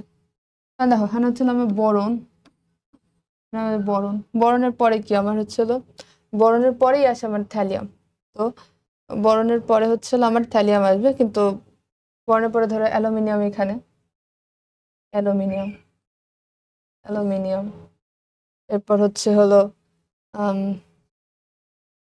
এখানে হচ্ছিল অ্যালুমিনিয়াম, অ্যালুমিনিয়ামের একটু বেশি গ্যালিয়াম, এরপর হচ্ছিল আমার গ্যালিয়ামের পরে হলো আমার হলো ইন্ডিয়াম। ইন্ডিয়াম হচ্ছিল আর একটু কম। অ্যালুমিনিয়ামের তো কম হবে। ডাব্লিউ শেপ একটা গ্রাফ হবে ইন্ডিয়াম। আর এখানে হচ্ছিল আমার বোরনের থেকে একটু কম থ্যালিয়াম, ইন্ডিয়াম।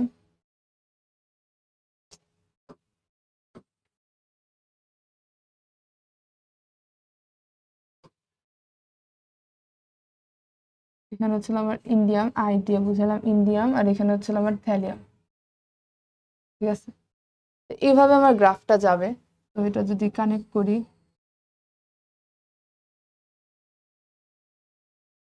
মানে কিছুটা এমনই হবে।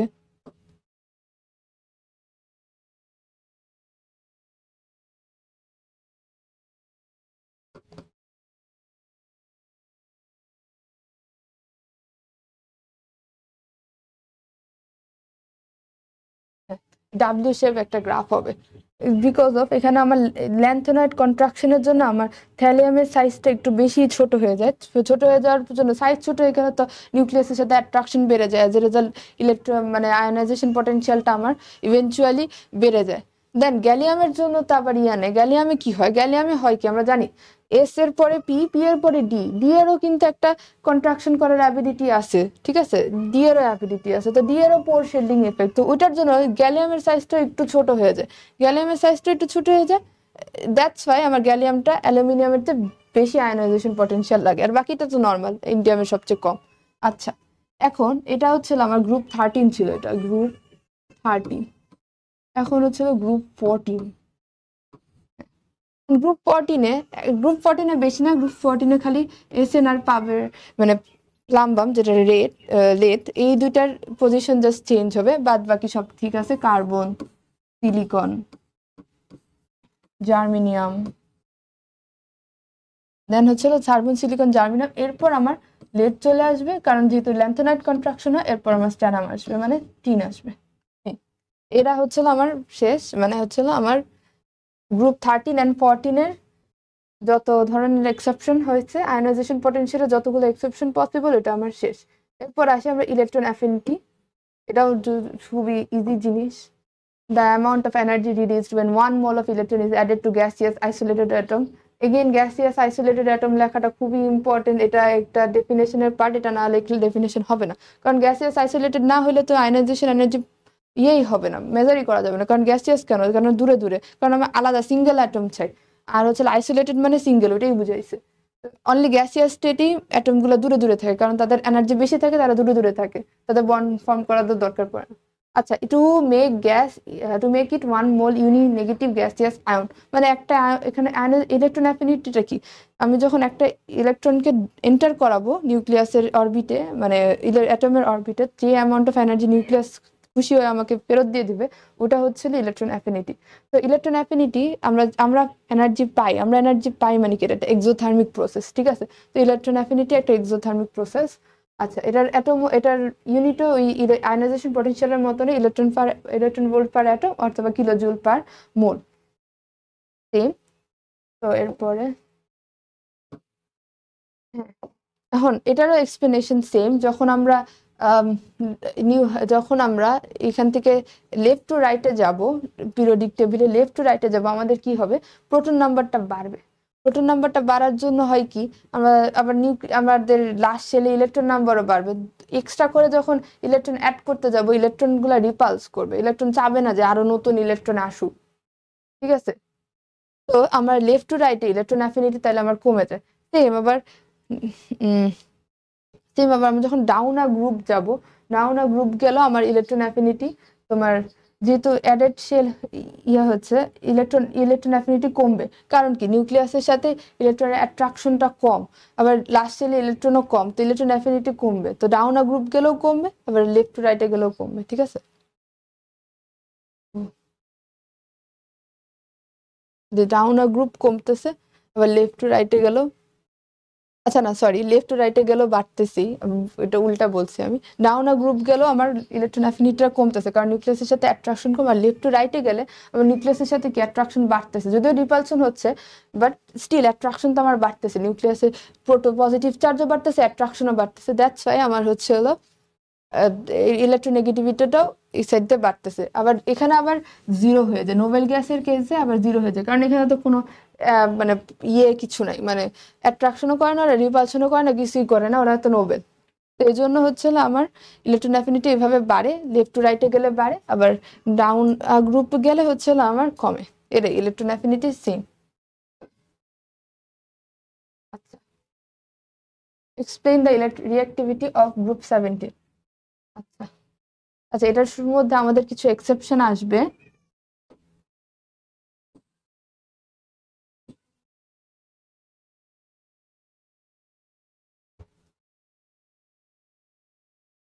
আচ্ছা, এখানে হচ্ছে আমার রিঅ্যাক্টিভিটি যদি আমরা মাপি, রিঅ্যাক্টিভিটি যদি বলি, তারপর গ্রুপ 17 কি fluorine, chlorine, bromine, iodine, chlorine, chlorine, bromine, iodine. Chlorine, chlorine, bromine, আয়োডিনের মধ্যে দেখো ফ্লোরিনের আমাদের অনুযায়ী কি হওয়া উচিত, ফ্লোরিনের ইলেকট্রন অ্যাফিনিটি সবচেয়ে বেশি হওয়া উচিত, কারণ ফ্লোরিনের সাইজ সবচেয়ে ছোট। সাইজ সবচেয়ে ছোট হলে ইলেকট্রন অ্যাফিনিটি আমরা এমনি লিখতে পারি, electron affinity inversely proportional to 1/সাইজ। সাইজ যার ছোট তার ইলেকট্রন অ্যাফিনিটি বড় হবে। এটা একটা শর্টকাট দিয়ে মনে রাখতে পারো, যেটা ইলেকট্রন অ্যাফিনিটি, ফ্লোরিনের সাইজ ছোট তো এটার ইলেকট্রন অ্যাফিনিটি সবচেয়ে বেশি হওয়ার কথা ছিল, কিন্তু কিন্তু এখানে ফ্লোরিন কি হয়, ফ্লোরিনের যেটা রিপালশনের কথা বললাম, ফ্লোরিনের রিপালশনটা বেশি হয়েছে। রিপালশন বেশি হয়ে যাওয়ার কারণে ও চায় ইলেকট্রন নিতে, বাট ও নিতে পারে না। ইলেকট্রন অ্যাফিনিটিটাই মানে ওর ইলেকট্রন অ্যাকসেপ্ট করছে, কিন্তু ফ্লোরিন ইলেকট্রনটাকে অ্যাকসেপ্ট করতে পারে না, কারণ এই ফ্লোরিনের রিপালশনের জন্য। তো অ্যাকচুয়াল রিঅ্যাক্টিভিটিটা কি হয়, ফ্লোরিন ফ্লোরিন সবচেয়ে বেশি রিঅ্যাক্টিভ হয়ে যায়, এরপর ফ্লোরিন, এরপর ব্রোমিন, এরপর আয়োডিন। এই অ্যাকচুয়াল রিঅ্যাক্টিভিটিটা এমন হয়, ঠিক আছে।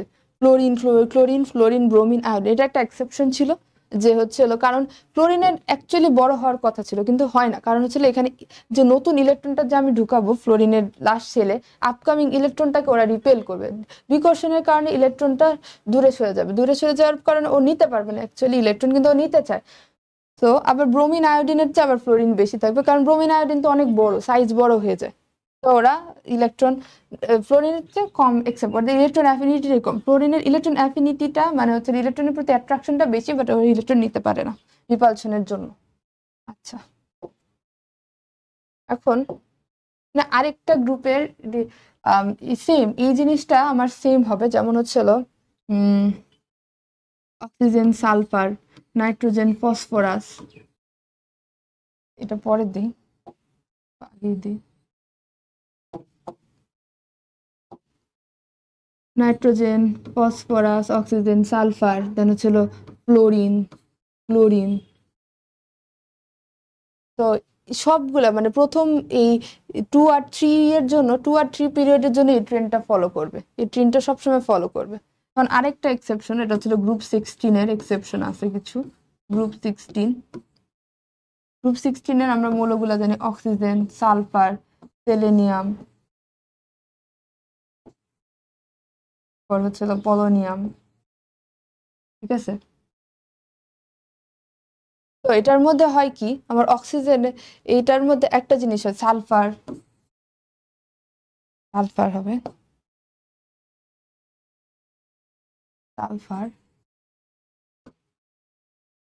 সালফার বেশি হবে।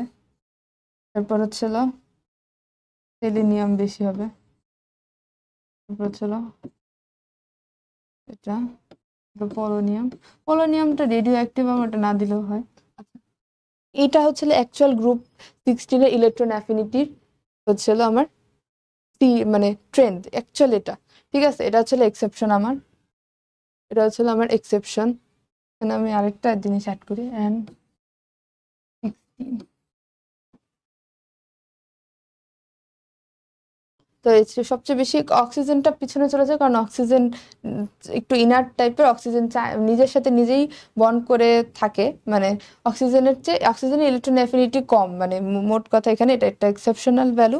তো কম অক্সিজেন একটা কম্প্যাক্ট এলিমেন্ট, এটা কম্প্যাক্ট নেচার থাকে, নিজের সাথে নিজেই করে, তো ওদের ইলেকট্রন অ্যাফিনিটি কম। আচ্ছা, এখানে এই ইলেকট্রন অ্যাফিনিটি নিয়ে এই এক্সেপশন ছিল, আর কিছু নাই তেমন, না আর কিছু নাই। হুম, এখানেও এই এই সিরিজটাতে তো ভ্যালুগুলো দেখতে পারতেছি, আমরা যখন নাও গ্রুপ যাইতেছি ইলেকট্রন অ্যাফিনিটিটা আমার কমতেছে, আবার যখন আবার অ্যাক্রস দ্য পিরিয়ড যাইতেছে লেফট টু রাইট আমার ইলেকট্রন অ্যাফিনিটি আবার বাড়তেছে, এখানে যা কমে যাবে। আবার এদিকে গ্রুপ 18 বাদে বাকি সবগুলোতে যাচ্ছে। এখন আসো ইলেকট্রোনেগেটিভিটি। ইলেকট্রোনেগেটিভিটি বলতে ইলেকট্রন অ্যাফিনিটি আর ইলেকট্রোনেগেটিভিটি। ইলেকট্রোনেগেটিভিটি হবে যখন হচ্ছে আমার একটা বন্ডেড অবস্থায় থাকবে, ধরো কোভ্যালেন্ট বন্ডে HCl আছে, HCl HCl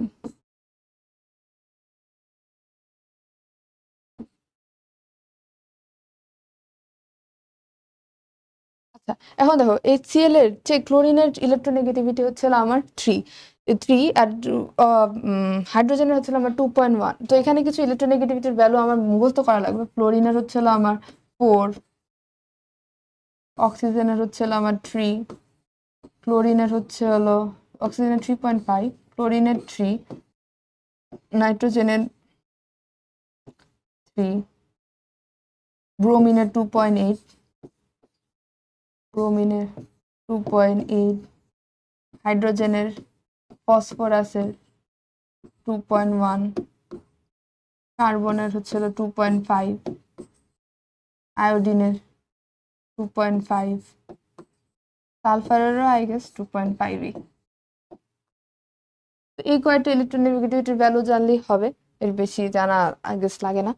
তো এখন HCl এ আমার যে electronegative the nature of attracting of electrons, মানে বন্ডেড অবস্থায় যেই সব ইলেকট্রনগুলো তাদেরকে আকর্ষণ করার যে স্টেট, মানে টেন্ডেন্সিটা, ওটাই হচ্ছে আমার ইলেকট্রোনেগেটিভিটি। তো এখন বন্ডেড অবস্থা HCl একটা কোভ্যালেন্ট বন্ড, এই বন্ডের ইলেকট্রন ক্লাউডগুলো will be more attracted towards chlorine atom, ঠিক আছে। এটা হচ্ছে এই জন্য হচ্ছে আমার ক্লোরিনটা বেশি ইলেকট্রোনেগেটিভ দেখে আমার হচ্ছে এখানে আমার হচ্ছে এই বন্ডের ইলেকট্রনগুলো আমার ক্লোরিনের দিকে যাবে, এই জন্য ডাইপোল মোমেন্টটা ক্লোরিনের দিকে থাকবে, ঠিক আছে। এটা ডাইপোল মোমেন্টের সাইন বলে, মানে ক্লোরিনের দিকে আমার ইলেকট্রন ডেনসিটি বেশি থাকবে, এটা ইলেকট্রোনেগেটিভিটি।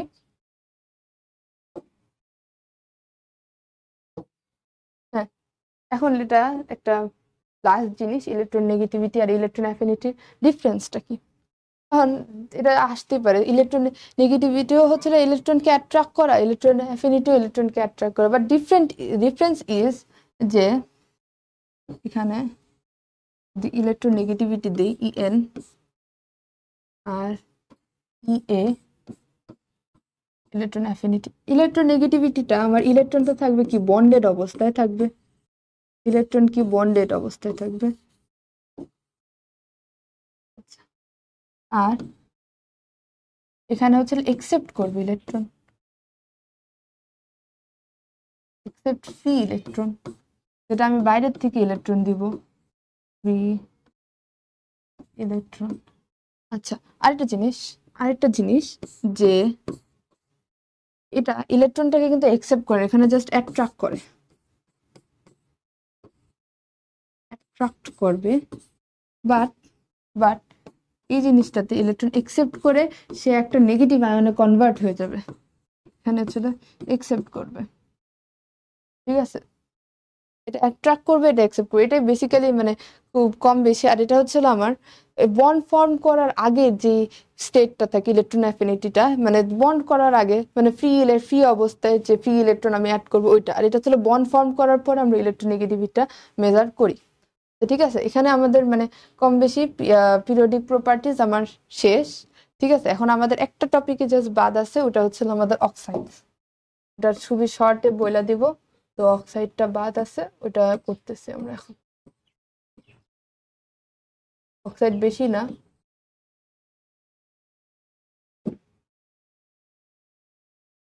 আমাদের মেইনলি বেসিক্যালি 3 ধরনের অক্সাইড আমরা জানি, মেইনলি সচরাচর 3 ধরনের পড়ি। একটা হচ্ছে অ্যামফোটারিক, নিউট্রাল, অ্যাসিডিক। আরো অনেক ধরনের অক্সাইড থাকে, বাট এই তিনটা আমাদের মোর কমন। তো অ্যামফোটারিক অক্সাইড কি কারা? যারা বোধ মেটালের সাথে, যারা বোধ মানে বেজের সাথে রিঅ্যাক্ট করতে পারবে, আবার অ্যাসিডের সাথে রিঅ্যাক্ট করতে পারবে, তাদের হচ্ছে অ্যামফোটারিক অক্সাইড বলা হয়। তো এখানে কিছু এক্সাম্পল আছে, এগুলো জাস্ট জানলেই হবে। যেমন হচ্ছে আর্সেনিক প্লাস 3, আর্সেনিক প্লাস 5 হচ্ছে অ্যাসিডিক, আর্সেনিক প্লাস 3 যেটা, এটা হচ্ছে এই অক্সিডেশন নাম্বারটা হচ্ছে আমার amphoteric plus 3, chromium plus 3, vanadium plus 5, stibium plus 3, tellurium plus 4, zinc plus 2। আর এই যে এখান থেকে যারা, তারা সবসময় যে কোনো প্লাস 2 বলে কথা নাই, এখানে প্লাস 2 বলে কথা নাই, ওরা অলওয়েজ হচ্ছে অ্যামফোটারিক, at any, always amphoteric, always amphoteric। আগের গুলার অক্সিডেশন নাম্বারের উপর ডিপেন্ড করে। যেমন আর্সেনিক বললাম, আর্সেনিক প্লাস 3 থাকলে আমার অ্যামফোটারিক, আবার প্লাস 5 থাকলে আমার অ্যাসিডিক। বাট এগুলো জিঙ্ক, স্ট্যানাম, অ্যালুমিনিয়াম, এগুলো সবসময় আমার অ্যামফোটারিক অক্সাইডই হবে। নিউট্রাল অক্সাইড, নিউট্রাল অক্সাইডের মধ্যে আমার আছে carbon monoxide, nitrogen dioxide, nitrogen N2O, এটা হচ্ছে আমাদের লাফিং গ্যাস। দেন এটা হচ্ছে আমার নাইট্রিক অক্সাইড, এটা হচ্ছে নাইট্রাস অক্সাইড, নাইট্রিক অক্সাইড। আর নাইট্রাস অক্সাইড হচ্ছে আমাদের লাফিং গ্যাস। তো এগুলো হচ্ছে আমার নিউট্রাল অক্সাইড। আচ্ছা, অ্যাসিডিক অক্সাইড, আমরা জানি নাইট্রোজেনের কিন্তু এই দুইটা বাদে আরো 3টা, মানে নাইট্রোজেনের টোটাল 5টা অক্সাইড থাকে, ঠিক আছে। 5টা অক্সাইড থাকার কারণে যে বাকি যে N2O5, N2O3, এগুলা পানির সাথে মিলায় আমার অ্যাসিড ফর্ম করে, এগুলাকে অ্যানহাইড্রাইডও বলা হয়। যেমন এখানে যদি H2O দিই, H2O যদি আমি এটার সাথে অ্যাড করি, H2N2O6, এখন দেখো এখানে H2O2O6, এখান থেকে আমরা কি ধরনের অ্যাসিড পাইতে পারি? এখান থেকে আমরা পাইতে পারি HNO3,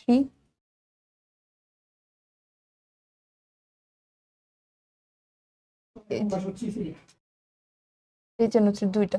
কারণ এখন দেখো এখানে আমি যদি এগুলা কেটে দিই, এখানে কাটা দিই, এখান থেকে যদি এটা না, এটা না, এটা না,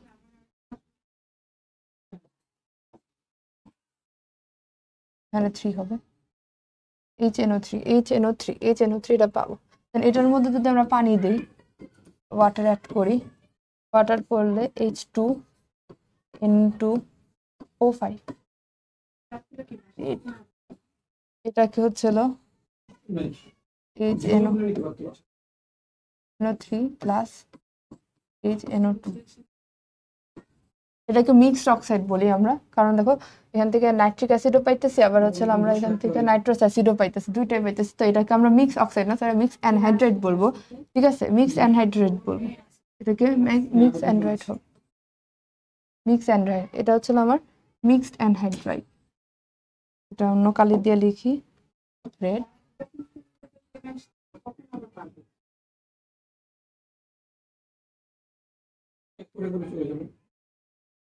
মিক্সড অ্যানহাইড্রাইড,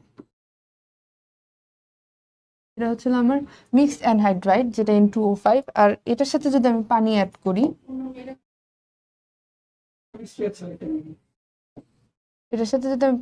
করি, তাহলে H2NO2 হবে, NO2 কি হবে,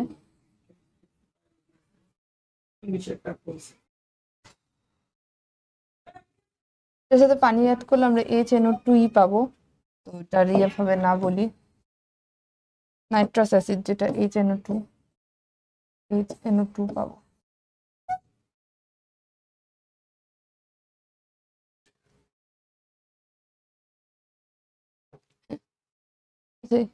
এখানে আমাদের অক্সাইড হয়ে গেছে। এরপর আমরা ধরো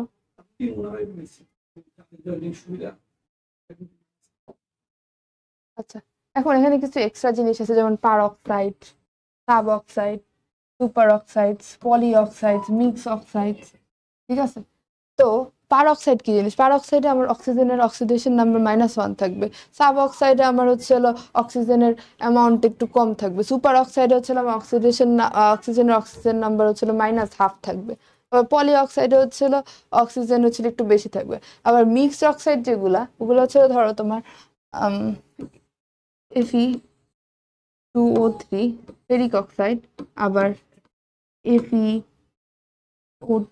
FeO, এই দুটাকে যদি আমরা মিক্সড করি তাহলে কি হবে, FeCO4, এটা ঠিক আছে। এখানে অক্সিডেশন নাম্বার ছিল -1 হবে অক্সিজেনের, দেন এখানে ছিল -1/2। এগুলো বেশি লাগে না, আসেও না। তো এখানে এটা হচ্ছিল আমার mixed oxide, water addition to oxide. আচ্ছা এখন দেখো অ্যালুমিনিয়াম অক্সাইড আছে, এখন এটার সাথে যদি আমি ওয়াটার অ্যাড করি, H2O যদি অ্যাড করি, H2Al2O4, এখানে যদি আমরা কমন নাম্বার গুলো কেটে দিই, HAlO4 আসে, O2 আসে। আচ্ছা এখন এটার মধ্যে যদি আমরা নাইট্রোজেন হাইড্রোক্সাইড দিই, সরি সোডিয়াম হাইড্রোক্সাইড দিই, সোডিয়াম হাইড্রোক্সাইড দিলে এখানে হচ্ছে NaAlO2 হয়, এটা হয় সোডিয়াম অ্যালুমিনেট হয়, সোডিয়াম অ্যালুমিনেট হয়। তো এটা দিয়ে আমরা বুঝতে পারি যে এটা হচ্ছে অ্যাম্ফোটারিক, কারণ এটার মধ্যে যদি আমি দিতাম HCl দিতাম, HCl দিলে হচ্ছে এখান থেকে অ্যালুমিনিয়াম হাইড্রোক্সাইড হইতো,